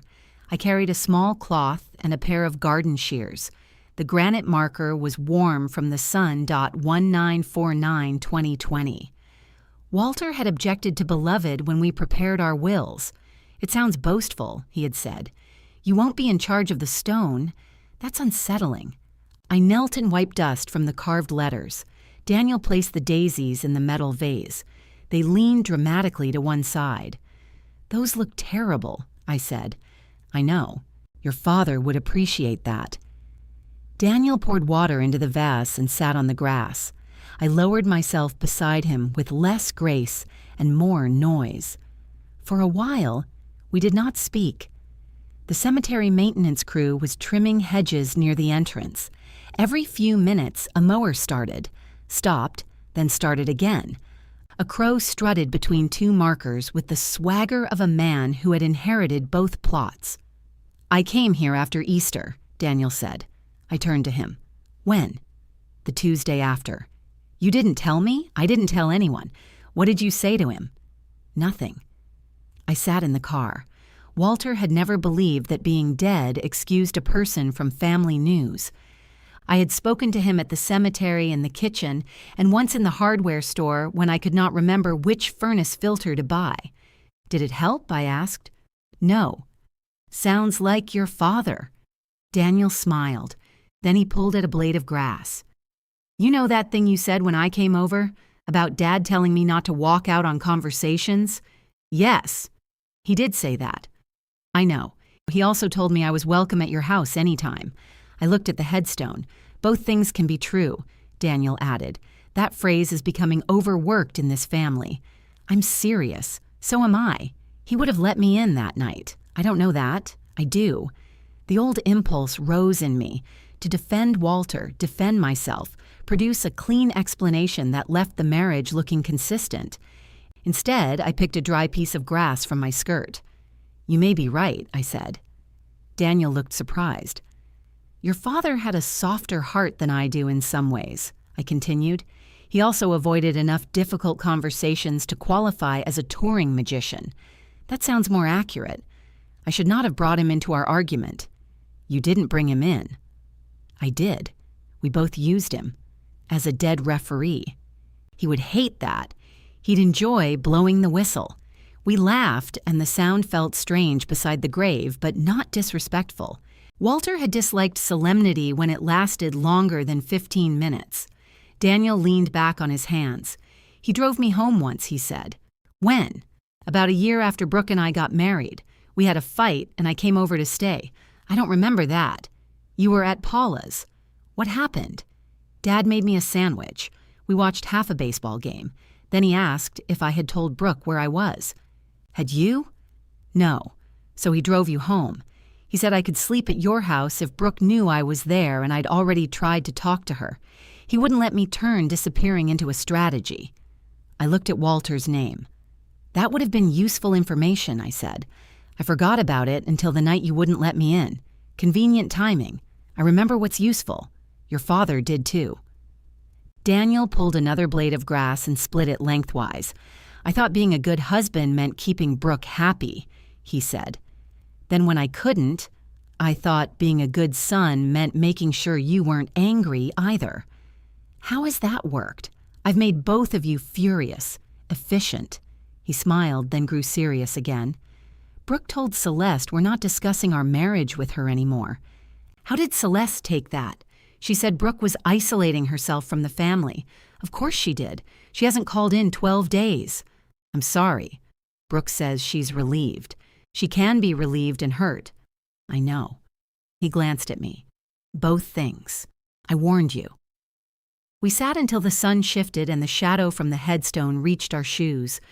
Before we left, Daniel touched 2 fingers to Walter's name. Happy birthday, Dad, he said. I said it too. We stopped for lunch at a diner where Walter had liked the meatloaf. Daniel ordered it in his honor and regretted the decision by the 3rd bite. This tastes like a sofa cushion, he said. Your father put ketchup on it. Dad put ketchup on eggs. He did many things I chose not to challenge. When the check came, Daniel reached for it. I invited you, I said. I repaired your window. You can buy next time. The words landed softly. Next time. I let him pay. Brooke called me 2 weeks later. Her voice still caused a small tightening in my stomach. I wondered how long it would be before hearing her name did not return me to a porch. Daniel's birthday is next Saturday, she said. I'm aware. I was present for the first one. She paused. That was almost a line. Occupational hazard. I'm making dinner at the house. Just a few people. Paula and Len are coming. I'd like you to come too. The phrase "I'd like you to come" was clear enough to make me suspicious. Does Daniel know you're asking? Yes. He wanted to call, but I said I should. Does Celeste know? Another pause. She does. And? She wanted to have a separate dinner for him Friday. What did Daniel say? He said he was having one birthday. I pictured Celeste receiving that information with her silk scarf pulled tight enough to affect circulation. "What time?" I asked. "6. Would you like me to bring anything?" "No. Are you sure?" "Yes. Not even rolls? Especially not rolls." I laughed. "6, I said. "I'll be there." For the next week, I resisted the urge to cook. I bought Daniel a new leather wallet because his old one had split along the fold. Then I worried a wallet looked impersonal. So I added a framed photograph of him and Walter standing beside a badly assembled backyard grill. Walter held the instruction booklet upside down. Daniel held a wrench. Neither of them looked competent. At 5:30 on Saturday, I stood in my kitchen with the wrapped gifts and no food. My hands felt useless. I checked the refrigerator as if a casserole might have appeared without my involvement. There was nothing inside that belonged at a birthday dinner except a jar of olives. I left them there. Brooke opened the door when I arrived. She stepped back at once, leaving the entrance clear. "Come in," she said. There was no metal table on the porch, no box in her hands. No pale blue dress either. I had chosen dark green pants and a loose white blouse because I did not want to dress like a memory. Daniel came from the kitchen and kissed my cheek. "You came. You sound surprised. I'm glad." The dining room table was set, but the patio doors stood open, and Brooke had arranged dinner outside. Paula and Len were already there. Paula wore a necklace so large it seemed to require structural support. Len was trying to stabilize the short leg of the wrought iron table with a folded paper napkin. "I told him that table was crooked," Daniel said. "And you've done nothing for 4 years," Brooke replied. "I've adapted. You spill wine every time you adapt." Their exchange had an easy rhythm, not perfect, not careful, ordinary. Brooke had grilled chicken, roasted potatoes, and green beans. The chicken was slightly dry. I did not make the sound. Paula glanced at me after her first bite and raised one eyebrow. I kicked her gently beneath the table. "Ow," Len said, "wrong leg." Daniel opened his gifts after dinner. He laughed at the photograph, then became quiet when he saw Walter's face. "I remember this," he said. "You both refused to read the instructions. The instructions were wrong. Your father said that too." Brooke's phone buzzed on the table. Celeste's name lit the screen. Brooke turned it face down. Daniel saw. His shoulders tightened, but he did not reach for the phone or ask what his wife planned to do. A minute later, it buzzed again. Brooke left it where it was and cut the cake. She had made chocolate, the same kind she had planned for Easter before Daniel requested my lemon pie. The frosting leaned toward one side, and the center had sunk slightly. "It looks good," I said. "It looks tired," Brooke replied. "So do all of us." She laughed and handed me the first slice. When I finished, she asked if I wanted another. "No, thank you." I wanted to add that it was delicious, but that would have sounded like evaluation. Instead, I said, "I'd like the recipe." Brooke studied me long enough to see whether I meant it. Then she smiled. As I prepared to leave, Daniel walked me to my car. "Thank you for coming," he said. "Thank you for inviting me." That was Brooke. "I know." He put his hands in his pockets. "Was it all right?" "It was dinner." "That's not an answer. It is tonight." He nodded, accepting what I could give. As I backed out, I looked through the windshield at the house. Daniel remained beside the driveway. Brooke had come to stand in the open doorway behind him. I realized I had spent nearly 3 hours there without once checking whether a place card had my name on it. That did not mean I had forgotten the table. Memory was not a door that closed because one dinner had gone well. It was more like a chair in a dark room. I could stop looking at it and still bruise my shin. The next morning, Brooke emailed me the cake recipe. At the bottom, she had added, "The middle always sinks." "It isn't you," I wrote back. "That may be the nicest thing you have ever said to me." Her reply came 3 minutes later. I meant the cake. I made it the following Thursday. The center sank so deeply it looked as if someone had rested an elbow in it. I filled the hollow with whipped cream and carried half to Marlene. "Is this a cake or a bowl?" she asked. "It has identity issues. We ate it anyway." Daniel continued meeting me for coffee every other Saturday, not every week. We both understood that too much routine might become another thing neither of us knew how to refuse. Sometimes Brooke came. The first time, she sat between us and looked as though she had entered a job interview where both interviewers had access to embarrassing photographs. By the third time, she complained openly about the cafe's chairs and took the last bite of Daniel's muffin without asking. No one discussed Easter. We discussed the tomato plant beside their garage, which had produced 1 red tomato and 7 leaves. We discussed Marlene's decision to learn Italian from an application that kept congratulating her for saying fish. We discussed Paula's campaign to make Len replace their dining room light. The ordinary conversations did not erase anything. They laid thin boards across it, one at a time. In October, Marlene announced that she was hosting Thanksgiving. She made this announcement from beneath my kitchen sink, where she was attempting to tighten a pipe because she had misunderstood my complaint that the faucet dripped. "You are not hosting Thanksgiving," I said. "I already invited Paula." "You know Paula? She came over last week. Why?" "To see my bathroom." This was plausible. Mountain Whisper had attracted more visitors than some art exhibits. Marlene slid out from beneath the sink. A streak of dust crossed her forehead. "Paula and Len usually bounce between his cousins and whichever hotel has the least insulting buffet," she said. "This year, they're coming here. So are you. I haven't been invited yet. I just invited you. You declared it while holding a wrench. I wanted authority. What are you cooking?" "Turkey." "Have you ever cooked one?" "Have you?" "For 40 years. Then bring a side dish." "A side dish?" "One." I looked down at her. "Do you understand Thanksgiving?" "I understand you," she said. "One side dish. If you arrive with a ham hidden in your purse, I'm sending you home with it." The word home landed differently than she intended.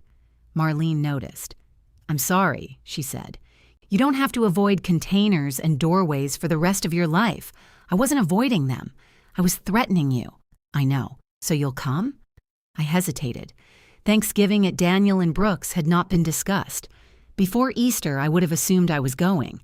After Easter, assumption felt like trespassing. "Yes," I said. "I'll bring sweet potatoes. 1 dish. That is 1. No rolls." "I heard you, and no emergency gravy. You haven't earned that kind of trust." She tightened the wrong pipe, and the faucet began dripping faster. Daniel called 3 nights later. I knew why before he said it. There was a careful quality to his greeting, the same tone he had used before asking whether I wanted to go to the cemetery. "Brooke and I are having Thanksgiving here," he said. "I see. We'd like you to come." I sat at my dining table with a stack of mail in front of me. The rooster clock was 2 minutes slow again, though I had replaced the batteries. "Both of you?" "Yes." "Not you inviting me and Brooke agreeing?" "Both of us." "Does Celeste know?" "She knows. And she said she won't come if you're here." The words did not shock me. My body reacted anyway. My shoulders lifted. My fingers pressed into the edge of an unopened electric bill. What did Brooke say? She said that was Celeste's decision. And what did you say? I said the invitation to you was not conditional. I let out a breath. Daniel waited. "Who else is coming?" I asked. "Frank, Naomi and Eric. Maybe Eric's partner, depending on work. The same names as Easter, the same house, the same table. Do they know I'm invited? Yes, do they know what happened?" Daniel hesitated. "Not all of it." "What do they think happened?" "Frank knows. Naomi and Eric still think you weren't feeling well. Celeste allowed that?" "Celeste encouraged it. Of course she had. A lie protected her too." "Are you going to tell them?" I asked. "If it comes up." "That means no. It means I'm not planning to open Thanksgiving by making an announcement." "I didn't ask for an announcement. What are you asking for?" "I don't know." He was quiet, then said, "I'm trying to do this right." "I know. Are you asking me to call everybody and tell them what we did?" The defensiveness was there, but faint, an old reflex he was trying not to feed. "No," I said. "I don't want a confession tour. What do you want?" The truth not to be treated like the dangerous part. Daniel absorbed that. If someone says you were sick, he said, I'll correct it. Even if Celeste is there? Yes. And where am I sitting? He paused. The question sounded childish once spoken. I wished I could pull it back. Then Daniel answered, wherever you want. That is not how place settings work. You'll have a place at the table. I'm not going to assign it to somebody else if plans change. I'm not going to ask you to wait in the kitchen or come later. You won't be bringing the meal. You will be there because we invited you. His voice shook slightly by the end. I looked at the unopened mail. I already have plans, I said. This time, his silence felt stunned rather than evasive. What plans? Marlene is hosting. Paula and Len are going. You're having Thanksgiving with Paula and Marlene. Paula didn't mention it. You haven't called her to ask about me lately. No, thank you. Are these real plans? The question hurt. Yes, Daniel. They are real. I didn't mean, you thought I was testing you. I thought maybe you were afraid to come. I am afraid to come. Then come anyway. I'm not ready. He breathed in and out slowly. Okay, he said. I had prepared for pressure. I had prepared for him to tell me Brooke would feel rejected, or Celeste would claim victory, or the family needed a chance to heal. His acceptance left me holding arguments I no longer needed. I'm not refusing to punish you, I said. I believe you. I want to spend the day somewhere I don't have to watch the door. I understand. I don't know if you do. Then I'm trying to. That was better than certainty. He did not ask me to reconsider. He did not call Paula.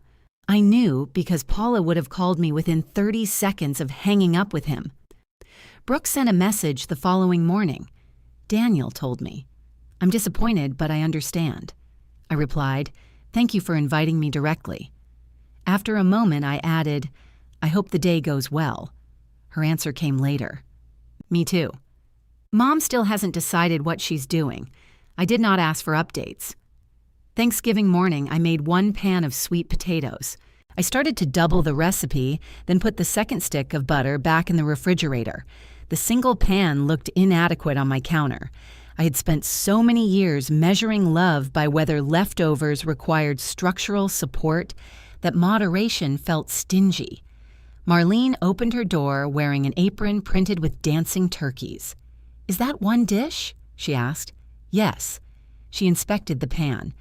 It's suspiciously deep. It's a standard casserole. Come in.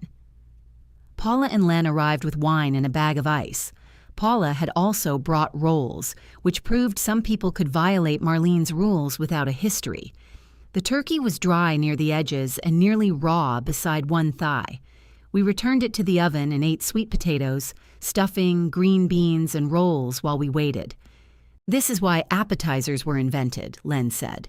These are side dishes, Paula told him. Not if you believe in yourself. At 3:30, Marlene carried the turkey back to the table. It was no longer dangerous, though its texture suggested we had punished it for trying. Nobody made a sound. I thought of Daniel several times. I wondered where he was sitting. I wondered whether Celeste had come. I wondered if Brooke's cake had sunk. Missing him did not ruin the day, but it did not politely disappear either. It sat beside gratitude, grief, relief, and 2 servings of sweet potatoes. After dinner, Paula asked if I wanted to call him. Later, I said. At 7, while Marlene and Len argued over whether a pie server counted as a knife, my phone buzzed. Happy Thanksgiving, Mom. I hope you had a good day. Love you. No question. No photograph designed to show me what I had missed. No mention of an empty chair. I stepped onto Marlene's back porch and called him. He answered on the first ring. Happy Thanksgiving, I said. Happy Thanksgiving. How was dinner? Brooke's turkey was better than expected. Ours required medical attention. He laughed. Did Celeste come? I asked. She did. I waited. She said it was a shame you were too upset to join us, he said. What did you say? I said you had accepted another invitation because we waited too long to make ours. And I said, you had every reason not to trust us yet. My throat tightened. In front of everyone? In front of everyone. What happened? Frank asked for more potatoes. I laughed so suddenly that Marlene opened the porch door to check on me. Daniel continued. Nobody applauded. The table didn't split open. Mom looked furious, but she stayed. And Brooke? She squeezed my knee hard enough to leave a mark. That might not have been approval. It was. I leaned against the porch railing. Thank you for telling the truth, I said. I should have done it the first time. Yes. There was a pause. I missed you, he said. I missed you too. Both things were true, and neither required me to wish I had chosen differently. I went back inside to find Len holding the pie server and Marlene holding a carving knife. You see, Len said. Same basic function. One cuts, Marlene said. One serves. Both separate food. So do teeth. Are teeth knives? Paula looked at me. How's Daniel? He's good. That was not entirely true, but it was close enough for a Thanksgiving kitchen. Did his mother-in-law come? She asked. Yes. And? Frank asked for more potatoes. Paula waited, then understood. Oh, she said. Good for Daniel. It was good for him. It was also something he should have done months earlier, before I stood on his porch holding food for a table I could see, but could not join. I was learning that pride and appreciation could occupy the same space without canceling each other. I helped Marlene wrap leftovers. She tried to send me home with half the turkey. I brought one dish, I reminded her, and now you can take 3. That violates the spirit of your rule. The rule expired at dessert. She packed sweet potatoes, turkey, and stuffing into separate containers. Then she held up a 4th container containing 2 pieces of pie. Do you want this? The question was ordinary. So was the container. Yes, I said, thank you. I carried the food home without feeling dismissed. The Sunday after Thanksgiving, Daniel called at 4 in the afternoon. I was on the living room floor sorting Christmas decorations into piles marked Keep, Donate, and Why Do I Own This? The 3rd pile was largest. It contained 4 wooden reindeer, a ceramic angel with one hand missing, and a tangled string of lights that had not worked since Walter was alive. What are you doing for Christmas? Daniel asked. Currently, I'm trying to decide whether a one-handed angel can still bless a room. Probably depends which hand. That is not helpful. I mean for Christmas Eve. For 37 years, Christmas Eve had happened at my house. Even when Daniel and Brooke began splitting the holiday between families, they came to me for dinner before going to Celeste and Frank's on Christmas morning. I made roast beef, scalloped potatoes, green beans, 2 desserts, and enough appetizers to ruin everyone's appetite. What are you and Brooke doing? I asked. We're seeing her parents during the day. Has that been decided? Yes. Brooke wants to go. And you? I'm going with her. He said it simply, without making Celeste's invitation sound like an obligation he had been forced to accept. All right. We thought maybe we could see you on the 23rd. Or Christmas Eve, if you prefer. But I didn't want to assume you were hosting. I picked a strand of silver garland from the carpet. Thank you. For what? For asking. I'm trying. I know. There was a pause. Would you like to come here? I asked. To your house? That is generally what here means. For dinner? Yes. His silence was so complete that I checked the phone screen to make sure the call had not dropped. Are you sure? He asked.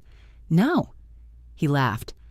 I'm sure I want to try, I said, but I am not cooking Christmas dinner. Okay, I mean it. No roast, no potatoes, no pie. Should we eat before we come? You can bring dinner. Another pause. Mom, are you feeling all right? I am asking my adult son and his adult wife to contribute food. I've just never heard you do it. I'm trying too. He and Brooke arrived on the 23rd at 6 o'clock carrying lasagna, salad, garlic bread, and a chocolate cake. You were supposed to bring dinner, I told them, not open a restaurant. Daniel looked at the small bowl of olives and plate of cheese on my coffee table. You made appetizers. Those do not count. They counted against us for years. Brooke handed me the warm lasagna dish. We could eat these standing on the porch if that would make everyone feel more normal. That is dark, Daniel said. It's a little dark, I agreed. Brooke's eyes met mine. Too soon? Probably. Sorry, but funny. She smiled. Daniel had rung the bell even though the door was unlocked. He hung their coats in the hall instead of dropping his on the arm of the sofa. I noticed both things and said nothing. The dining table was set for 3.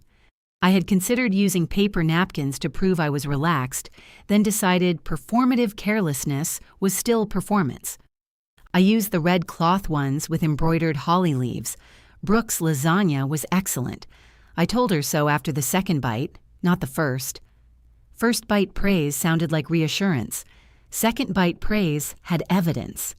"Thank you," she said. Daniel grated the cheese. "I supervised the cheese," he corrected. "You grated half, complained about your wrist, and opened a beer. That's supervision." Daniel reached for the salt, stopped before touching it, and tasted the lasagna.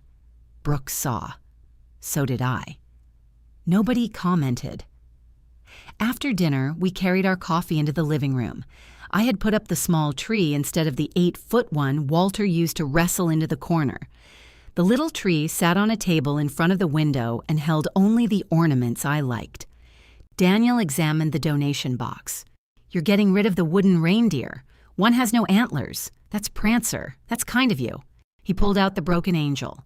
Dad glued this hand back on every year, and every year it fell off. "You can't throw her away. You take her." He placed the angel back in the donation box. "She's your tradition. Then she can traditionally live at the thrift store." Brooke sat on the rug beside the box and lifted a glass ornament painted with a snowy church. "This one's pretty."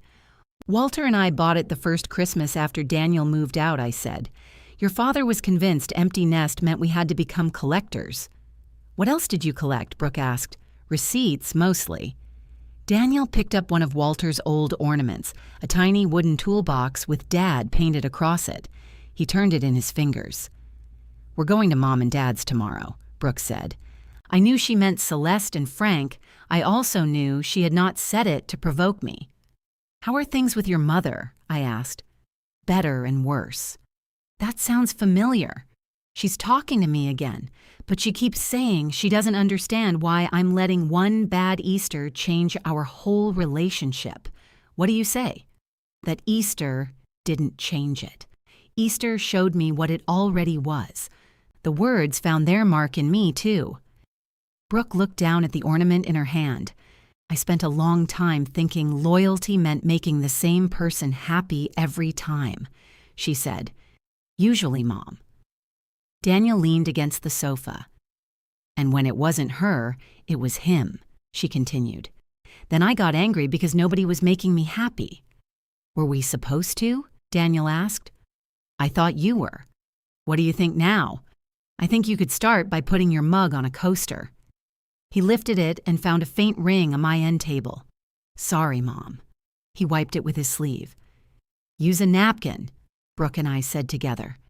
We looked at each other and laughed. The ease of it frightened me a little. I did not want one pleasant evening to become evidence that the wound had closed.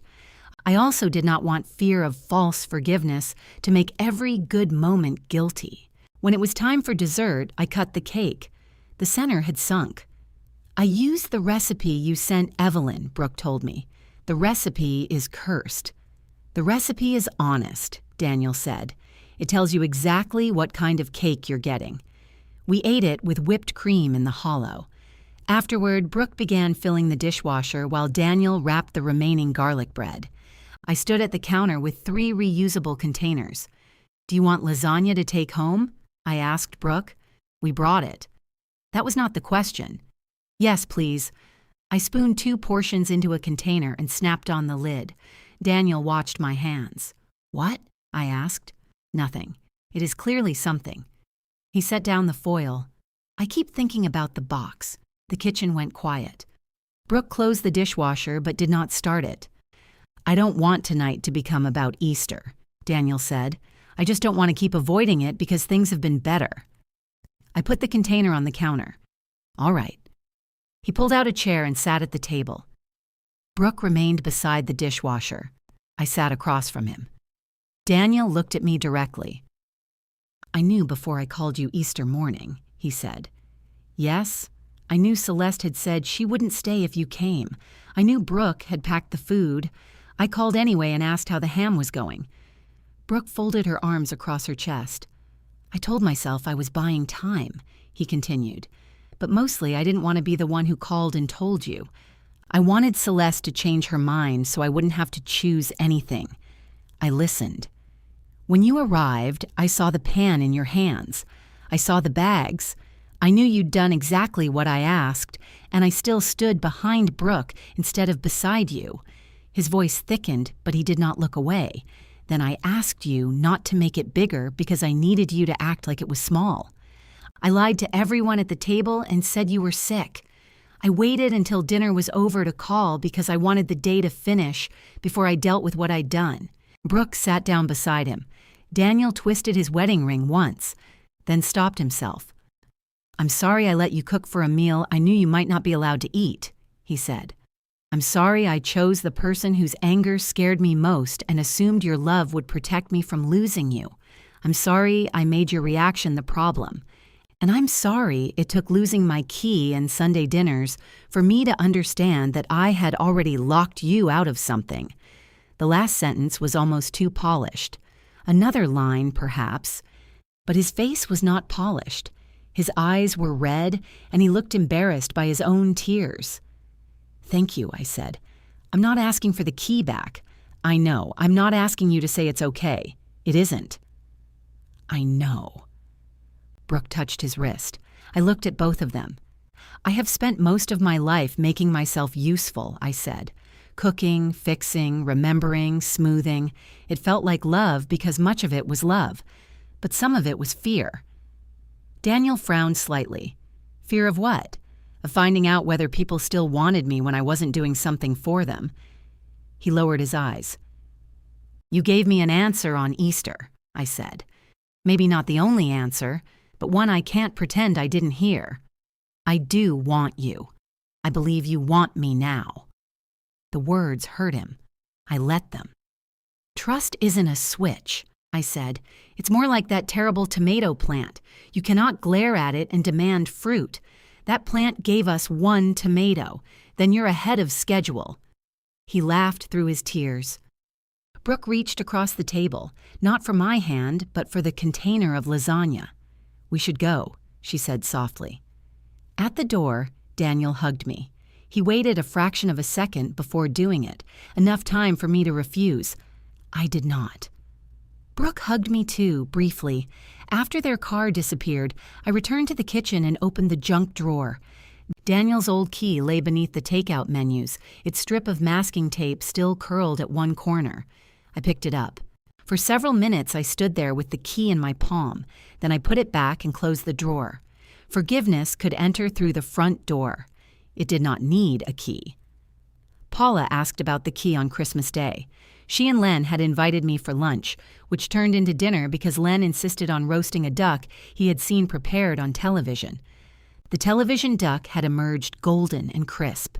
Len's duck looked like a wet football. We were waiting for it to become edible when Paula cornered me beside the refrigerator. Did you give it back? She whispered. Did I give what back? Daniel's key. No. Why are we whispering? You started it. She glanced toward the kitchen doorway. Len stood at the oven poking the duck with a wooden spoon. Is everything still okay? She asked. Everything is not a useful category. You know what I mean. He and Brooke came for dinner. He apologized. A real apology or one of those male apologies where the sentence begins with apparently. A real one. And you didn't give him the key. Those are separate things. Paula opened the refrigerator, looked inside, then closed it without taking anything. What were you looking for? I needed a reason to stand here. You're becoming Celeste. That's uncalled for. Len entered carrying the roasting pan. It's done, he announced. The duck made a small hissing sound, possibly in protest. Paula forgot the key. I did not. In January, the weather turned cold enough to make every joint in my body submit a complaint. I spent mornings in thick socks, drinking coffee beside the heating vent and watching the bare branches scrape against the kitchen window. Daniel and I continued our Saturday coffees. Sometimes we met at Lark's. Sometimes he came to my house after calling from the curb. Brooke joined us when she wanted to, which was more often than I had expected and less often than Daniel would have preferred. We were still learning not to organize ourselves around his comfort. One Saturday, Daniel arrived alone and asked whether I had heard from Brooke. "Not this week," I said. "She didn't call you?" "No." "Okay." He carried his coffee to the table and sat down. I waited. He stirred it. He did not take sugar, so the stirring had no practical purpose. "What happened?" I asked. "We had an argument." "Do I need to know about it?" His spoon stopped. "No." "Is anyone unsafe?" "No." "Then why did you ask if she called me?" "I thought she might. And if she had, I don't know." I looked at him. He looked at the coffee. "I guess I wanted to know what she said," he admitted. "That would place me back in the middle." "I know. Do you want to talk about something else?" He nodded. For the next 20 minutes, we discussed the county's new recycling bins, which Daniel believed were too tall, and I believed were designed by someone who had never tried to clean one. It was the dullest conversation we had ever had. It was also one of the healthiest. When he left, he kissed my cheek and said he was going home. I did not ask whether home was peaceful. 3 days later, Brooke called. "I almost called you Saturday," she said. "Daniel thought you might. He told you we fought?" "He told me only that." "What else did he say?" "Brooke." She exhaled. "Right. Sorry." We were quiet for a moment. "I wanted you to tell me whether he had gone there," she said. Then I realized that would be the same thing with better manners. "Did you ask him?" "Yes." "And?" "He said he was having coffee with you and would be home by noon. Look at all this direct communication. Don't sound too excited." "We still fought for 3 hours about a lamp. Paula and Len once moved a lamp into the guest room for 6 months. Why? To win." Brooke laughed. Then she said, "I'm sorry I called." "You can call me. Not about Daniel. Not to check his story or improve yours." "What can I call about? Cake? Weather? Lamps? That sounds bleak." "It's a beginning." In February, Brooke and I went to a home store together. The outing began because she wanted new napkins and asked where I had bought the red ones with holly leaves. I told her the store had stopped carrying them years earlier. She suggested we look for something similar, then added, too casually, that I could come if I wanted. I went. We spent 40 minutes comparing fabric squares in shades of white that had names like oyster, linen, pearl, and winterbone. "These are all the same," I said. "That's what you said about Marlene's bathroom paint." And I was right. Brooke chose green napkins with a thin gold border. I found a blue ceramic bowl I did not need. At lunch in the store cafe, she told me Celeste had invited her on a weekend trip. "Are you going?" I asked. "I don't know." "Do you want to?" "I don't know that either." "You don't have to make the answer about me." I wasn't. "You looked at me before you said it." Brooke rubbed the edge of her paper napkin between 2 fingers. "Mom says I've replaced her with you. I nearly choked on my iced tea. That would be an astonishing interpretation. I told her you and I bought napkins, and she asked if we were best friends now. We are not. I know, no offense, none taken." We smiled. "Do you want to go with her?" I asked again. "Maybe. Parts of it sound nice." "Then go. You don't think she'll use it to start interfering again?" "Of course she will." Brooke frowned. "You could at least pretend to be reassuring." "You asked what I thought." "What would you do?" "I would decide what I was willing to discuss before I went. If she crossed the line, I would tell her. If she crossed it again, I would come home. That sounds simple when you say it. It will not feel simple when you do it." She studied me. "Is that what you did with Daniel?" "No." I waited until he hurt me badly enough that the choice became unbearable. "I don't recommend it." Brooke went on the trip. She called me afterward, not during. Celeste had criticized Daniel before they reached the highway, complained about Thanksgiving by lunch, and asked whether Brooke intended to keep punishing the family forever before dessert. "What did you do?"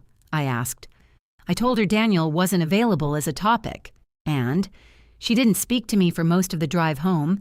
How was the scenery? Peaceful. By March, I could go several days without thinking about the Easter box. Then grocery stores filled their entrances with lilies, pastel candy, and foil-wrapped chocolate rabbits. Every advertisement featured a table crowded with smiling relatives who had apparently never argued over an oven. At the bakery, I saw a lemon icebox pie in a plastic container and had to leave my cart beside the bread until the feeling passed. Marlene found me later in the canned vegetable aisle. "Why is your cart unattended?" I needed a minute. She followed my gaze toward the bakery. "Oh," she said, "I'm fine. That phrase should require a permit. It was just a pie." No, it wasn't. I picked up a can of green beans, realized I did not need it, and put it back. "What are you doing for Easter?" she asked. "I don't know. I'm going to a brunch at the Botanical Garden. They have an orchid display and mimosas. I don't care for orchids. You don't care for mimosas? I did not say that. The invitation is open." I thanked her. Brooke called that evening. I was at the kitchen table repairing a loose button on my white blouse. When I saw her name, I knew. "Evelyn," she said, "I'd like to invite you to Easter lunch." The needle slipped from my fingers and landed on the table. She continued before I could answer. "It'll be at 1. You don't need to bring anything. I mean that. Please don't bring anything. Who is coming?" "Right now, Daniel and me. Frank may come. Naomi and Eric have plans with friends. And Celeste?" I invited her. "What did she say?" "She asked if you were invited. And when you said yes, she said she would not sit at a table with someone who had divided her family." The sentence was so outrageous that it almost protected me from its sting. "What did you say?" I said the invitation stood if she changed her mind. You didn't have to invite me at her expense. I didn't. She disagrees. I invited both of you. I asked her to come. She chose her condition. I threaded the needle again, though I could barely see the eye. "Does Daniel want me there?" "Yes." "Does he know you're calling?" "He's sitting across from me." I heard Daniel say, "Hi, Mom," in the background. "Hello." Brooke waited. "I need to think," I said. "All right. Is that going to create a problem?" "No. What if I say no?" "We will be disappointed," she said, "and we'll respect it." I closed my eyes. "What if I come and leave after an hour? Then you leave after an hour. What if I get there and can't go inside? We'll understand. What if your mother changes her mind at 12:50? She is welcome to come. Your place does not disappear." The words were careful, but not rehearsed. I could hear strain beneath them. "Why do you want me there?" I asked. "Because you're Daniel's mother. That wasn't enough last year." "No." "Why now?" Brooke took a breath. "Because I want a relationship with you that isn't borrowed through Daniel. Because I don't want my mother deciding who enters my house. Because I'm sorry. And because Easter is coming whether we face it or build our lives around avoiding it." I looked at the little blue bowl I had bought during our napkin trip. It sat on the counter holding onions. "Let me answer tomorrow," I said. "Take longer if you need." Daniel called after they hung up. "Brooke said you were sitting across from her." I was. I came into the other room. "Why?" "I didn't want to influence your answer. You influenced it by existing. Fair." He did not ask me to come. "I meant what I said at Christmas," he told me. "I'm not expecting Easter to fix anything." "What are you expecting?" "To cook a ham badly." "Brooke is letting you cook? It was my idea." "Does she know hams come in different sizes?" "No." "Should I tell her?" "Probably." We were quiet. "Mom, if you don't come, I'll understand, will you?" "I'll try to." That answer helped more than a promise would have. The next morning, I walked to Marlene's house. She was on her porch drinking coffee in a sweatshirt that read, "Ask me about books," then grew visibly suspicious when I sat beside her without being invited. What happened? They invited me. For Easter? Yes. "Do you want to go?" "I want to have gone." "That is not the same. I know." She handed me her coffee. I took a sip and discovered she had added cinnamon. "It's unsettling," I said. "Give it time. I'm afraid the whole meal will feel like a performance. Daniel being attentive, Brooke asking if I'm comfortable, everyone watching whether I touch the ham. Probably. That is not reassuring. You did not come here for reassurance. I came here for coffee. You insulted the coffee. I gave the mug back. What if I go and it's awful? You leave. What if it's fine? Then it's fine. What if I forgive them too quickly? Marlene looked at me over the rim of her mug. You seem to think forgiveness is a pie and somebody might get a larger slice than they earned. That sounds like me. It sounds exhausting. It is. She leaned back in the porch chair. You don't have to go to prove you're healed, she said. You also don't have to stay away to prove you were hurt. I sat with that. At noon, I called Brooke. I'll come, I said. Her relief came through as a breath. For 1 hour, I added. 1 hour, and I'm bringing nothing. Good. That includes pie, especially pie. The night before Easter, I opened the garage refrigerator. It was empty except for bottled water and a jar of pickles. For one wild moment, I considered making the lemon pie anyway and leaving it at home. Instead, I closed the refrigerator.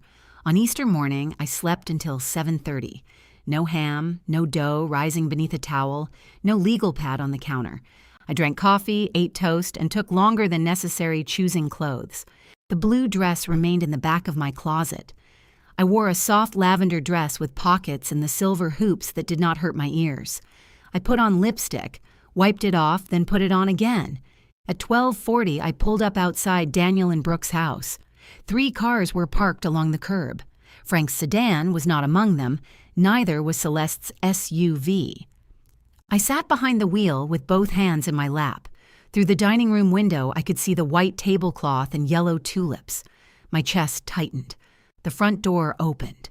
Daniel stepped onto the porch, but did not come to the car. He stood there waiting, giving me the distance to make the choice myself. I opened the door. Brooke appeared behind him. She wore green, not cream, and her hands were empty. I walked up the path carrying only my purse. Daniel smiled when I reached the bottom step. "Happy Easter," he said. "Happy Easter." He looked as though he wanted to hug me, but he did not move until I opened my arms. Then he came down 1 step and held me carefully, not with the desperate grip he had used at Christmas. Brooke waited in the doorway. "I'm glad you came," she said. "Thank you for inviting me." She stepped aside. The hallway smelled like ham, coffee, and lemon. My body recognized the combination before my mind did. For half a second, I was holding a hot roasting pan again. I could feel the bags pulling against my wrist and see the sunlight on the clear plastic lid. Then Daniel closed the door behind me. "May I take your coat?" Brooke asked. "I'm not wearing one." "Right." She looked so nervous that I almost felt responsible for helping her through the moment. The instinct was immediate. Make a joke, compliment the tulips, ask what needed doing. I let the silence stand. Brooke recovered on her own. "Would you like something to drink?" "Water, please." "Still or sparkling?" "From the faucet." Daniel laughed from behind me. "I told you." "I wanted options," Brooke said. "I've had water before." "I know. I'm trying not to make assumptions. That could become exhausting. It already is." The 3 of us smiled, and some of the pressure left the hallway. From there, I could see the dining room. The table was covered in a white cloth. A vase of yellow tulips stood in the center, lower than the arrangement from the year before. There were 3 plates and 3 sets of silverware. No place cards. My purse suddenly felt heavy on my shoulder. "You can sit wherever you want," Daniel said. Brooke glanced at him. "What?" "That sounded as if we have no plan," she said. "We have 3 chairs. We have 8 chairs. Mom can choose one." I told her she would have a place. She has several. Their argument was so ordinary that I felt my breathing loosen. "I'll sit by the window," I said. It was the chair closest to the patio doors. I could see the kitchen from there and the hallway beyond it. I could also leave without asking anyone to stand. Brooke pulled it out for me, then stopped. "Do you want me to? I can manage a chair, right?" I sat. That was all. The room did not change. The tulips did not bow. No music rose from somewhere beyond the windows. I was sitting at the table. Brooke brought my water in a blue glass. Daniel adjusted the blinds because the sun fell across my face, then asked whether I wanted them open again. Daniel. What? Sit down before you injure the atmosphere. I'm checking. You have checked the water, chair, light, and temperature. I didn't check the temperature. You asked in the hall if I was cold. That was before you sat down. I looked at Brooke. Has he been like this all morning? Since Thursday? Daniel sat across from me. I want you to be comfortable, he said. I know. Is that bad? No. But if you spend the entire meal watching my face, neither of us will taste anything. He nodded. Then he looked directly at my face to see whether I approved of his nod. I laughed. You're doing it now. Sorry. Brooke sat between us at the end of the table. Her phone lay face down near her plate. A small gold border ran around the green napkins we had chosen together.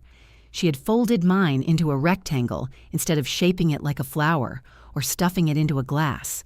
Frank isn't coming? I asked. Brooke glanced at the empty hall. No. I'm sorry. He called this morning. He didn't want Mom to be alone. That is understandable. I told him it was. You can understand and still be disappointed. She looked at me. Did you practice saying that? No, I've had a year. Brooke gave a small smile. She's furious with me, she said. She says I chose you. I didn't ask you to. I know. And you invited her. I know that too.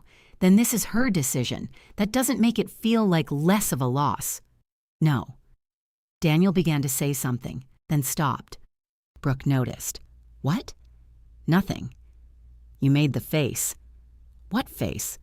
The one where you have a solution everyone else is going to hate. He leaned back. I was going to say we could take dessert over there later. Brooke looked toward the kitchen. Do you want to? She asked. I don't know. Neither do I. Then we don't have to decide now. They left it there. Nobody asked me to break the tie. A timer rang in the kitchen. Daniel jumped up. Ham. Smoke followed him through the doorway. Brooke closed her eyes. He said he knew what he was doing. I watched 3 videos, Daniel called. That sentence has destroyed many bathrooms, I said. The smoke alarm began shrieking. Daniel appeared beneath it, waving a dish towel. The ham isn't burning. What is burning? Brooke asked. The glaze? The glaze is on the ham, only part of it. Brooke opened the patio doors. I stayed in my chair while Daniel flapped the towel and the alarm continued announcing his failure to the neighborhood. Every part of me wanted to enter the kitchen. I knew exactly what had happened. He had added the brown sugar too early and placed the pan too high in the oven. I could fix it in less than a minute. I gripped my water glass. Daniel came back into the dining room coughing. Mom, yes? What do I do? He had asked. Turn the oven down 25 degrees. Move the pan to the lower rack. Cover the darkest part loosely with foil. Will that save it? It will save what remains. He followed the instructions. Brooke leaned against the patio door, laughing silently. What? Daniel asked when he returned. You planned this whole perfect meal, and the ham is wearing a foil hat. It's not perfect. I know. He started laughing too. The smoke alarm stopped. Thank God, Brooke said. That was not God, I told her. That was ventilation. We ate 20 minutes later. Daniel carried in the ham, its glaze dark around the edges and pale in the center. Brooke brought roasted potatoes and green beans. The rolls came from a bakery and were arranged in a basket without apology. Nothing on the table had been made by me. Daniel carved the ham. The first slice was too thick, the second too thin, and the third tore in the middle. Would you like me to do that? I asked. He looked at the knife, then at me. No, he said, but thank you. By the 5th slice, he had improved. He placed one on my plate and waited. I raised an eyebrow. Sorry. He looked away. The ham was dry near the outside and nearly perfect toward the center. The glaze tasted strongly of cloves. It's good, I said. Daniel glanced up. "The cloves are aggressive." I measured. "With what?" "A spoon." "What kind of spoon?" "One from the drawer." Brooke covered her mouth. "I told you there were measuring spoons," she said. "They're all spoons." Len said the same thing about knives, I told him. We talked through lunch. Not about healing, not about boundaries, not about who had failed whom and in what order. Brooke told me the green napkins had shrunk because she washed them in hot water. Daniel complained that the recycling bin had blown into the street twice. I described Marlene's botanical garden brunch, which she had attended without me, and reported was crowded with women wearing hats large enough to affect weather patterns. At 1:30, I noticed the time. My promised hour had passed. Neither Daniel nor Brooke looked toward the clock. I did not stand. Brooke's phone buzzed. Celeste's name appeared on the screen. The ease at the table thinned. Daniel placed his fork beside his plate. Brooke stared at the phone until it stopped. Then it began again. "You can answer," I said. "I don't have to." "I know." Brooke picked up the phone. "Hi, Mom." Celeste's voice was faint but sharp through the speaker. We could not understand the words. "Yes," Brooke said, "we're eating." Another burst of sound. "No, I'm not going to ask Evelyn to leave so you can come." Daniel looked down at his plate. Brooke listened. "I did invite you. I still want to see you. Those things haven't changed." Her free hand tightened around the edge of the table. "No, this is not what Daniel wants. This is what I decided in my house." She looked at me then, not for permission, perhaps only because I was there. "I love you too," she said. "We can talk tomorrow." She ended the call and put the phone face down again. For several seconds, no one spoke. "I'm sorry," I said. Brooke's eyes filled. I wanted her to come. "I know. I'm angry with her, and I still wanted her here. I know that too." Daniel reached for her hand. She let him hold it. "I hate that doing one thing differently makes everything feel broken," she said. "Maybe it was already cracked," Daniel replied. Brooke looked at him. "That sounds like one of your mother's lines." "I've been exposed," I almost corrected him.